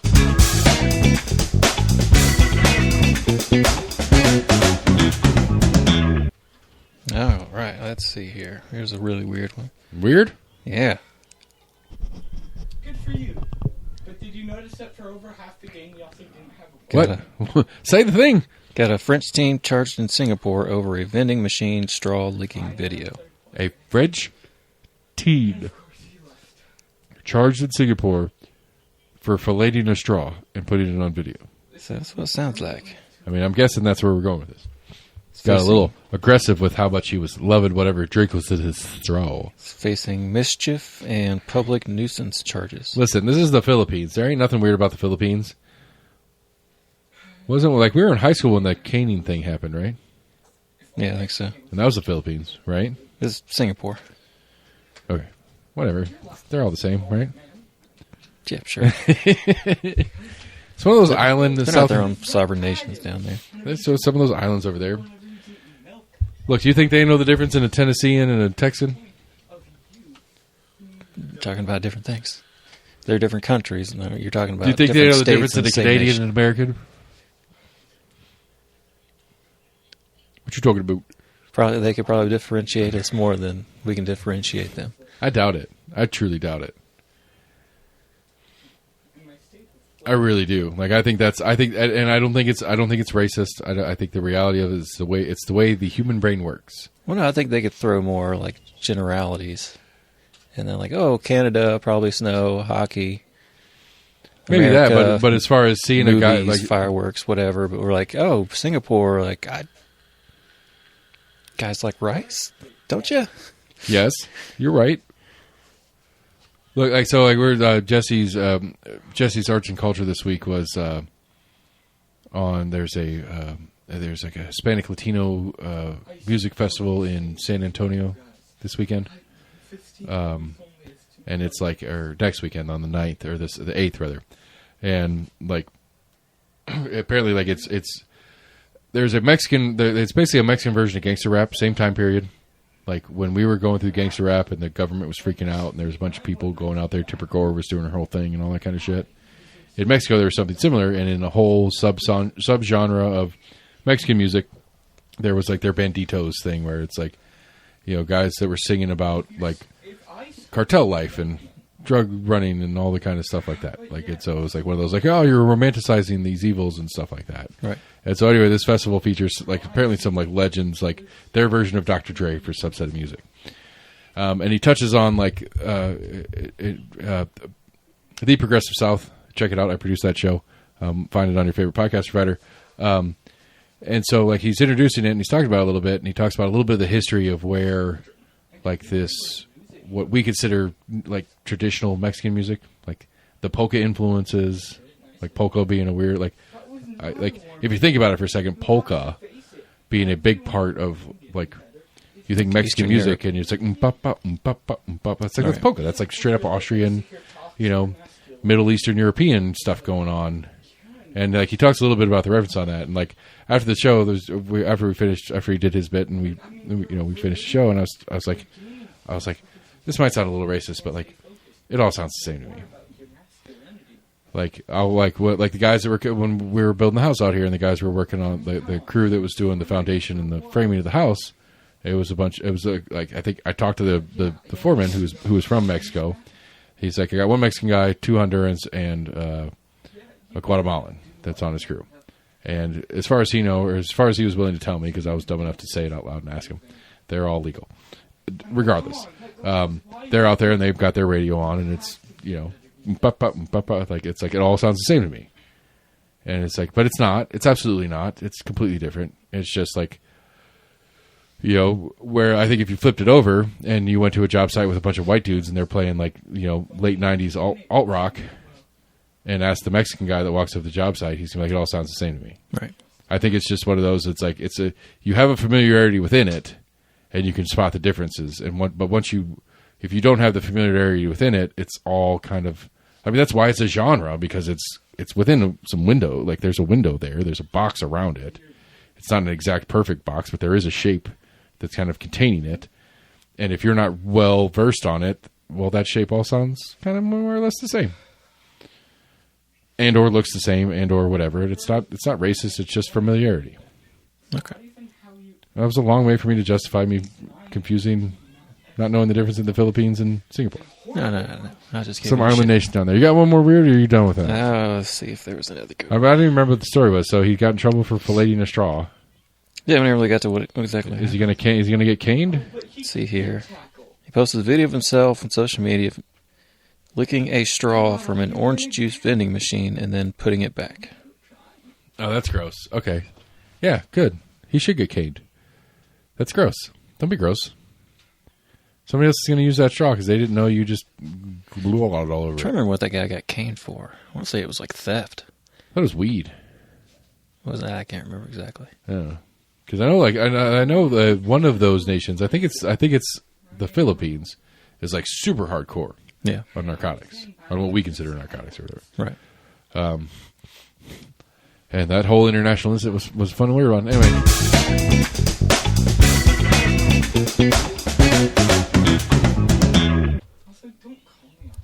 Oh, let's see here. I was saying that my AI generated theme music, like. If real people made that music, what color do you think they are? Say again, sorry? I don't know. I'm just being stupid about my old job.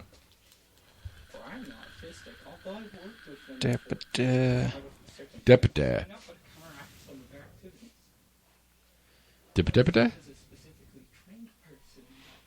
No animals? Come on. Florida man, anything? Florida's going to redistrict. Are they talking about it? Yeah, they're talking about it. Georgia's talking about it.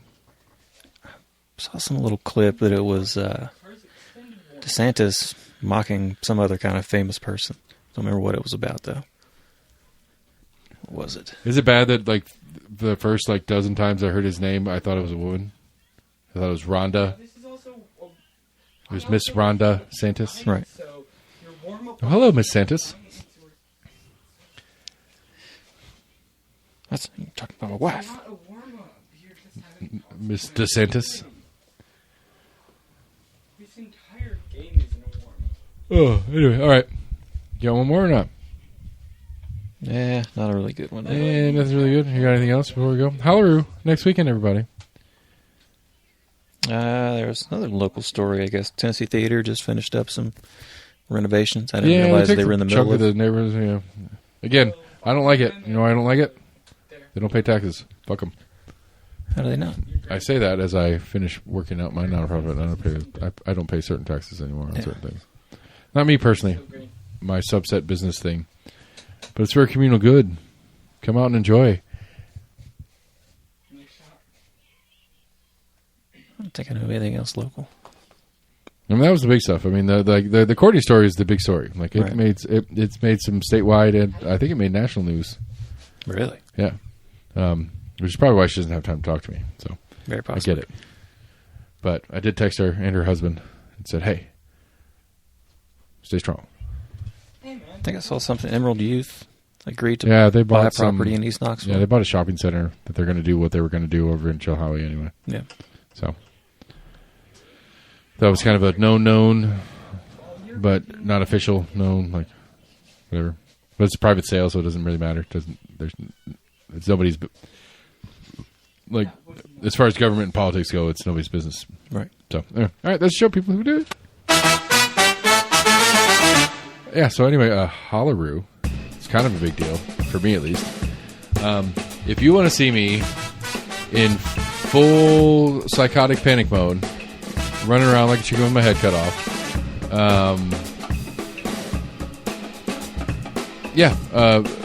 next weekend, Saturday the 9th, is Holaroo. We got a soapbox derby. We got about 20 cars plus running.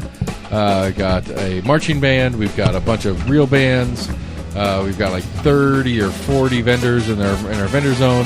All the bars and restaurants in the neighborhood got cool stuff going on. Central Cinema is going to show some silent movies out back. It's going to be fun if you want to check that side out. I'm sure I'm missing about 500 things. Just because I plan it doesn't mean I know what's going on. Almost Agreement at gmail.com, Facebook, Twitter, YouTube, or the website, almostagreement.com. Share what's going on there. We'll be back next week. We'll discuss some of the results. And I'll start working on my head-to-head mayoral debate, which I will do half live.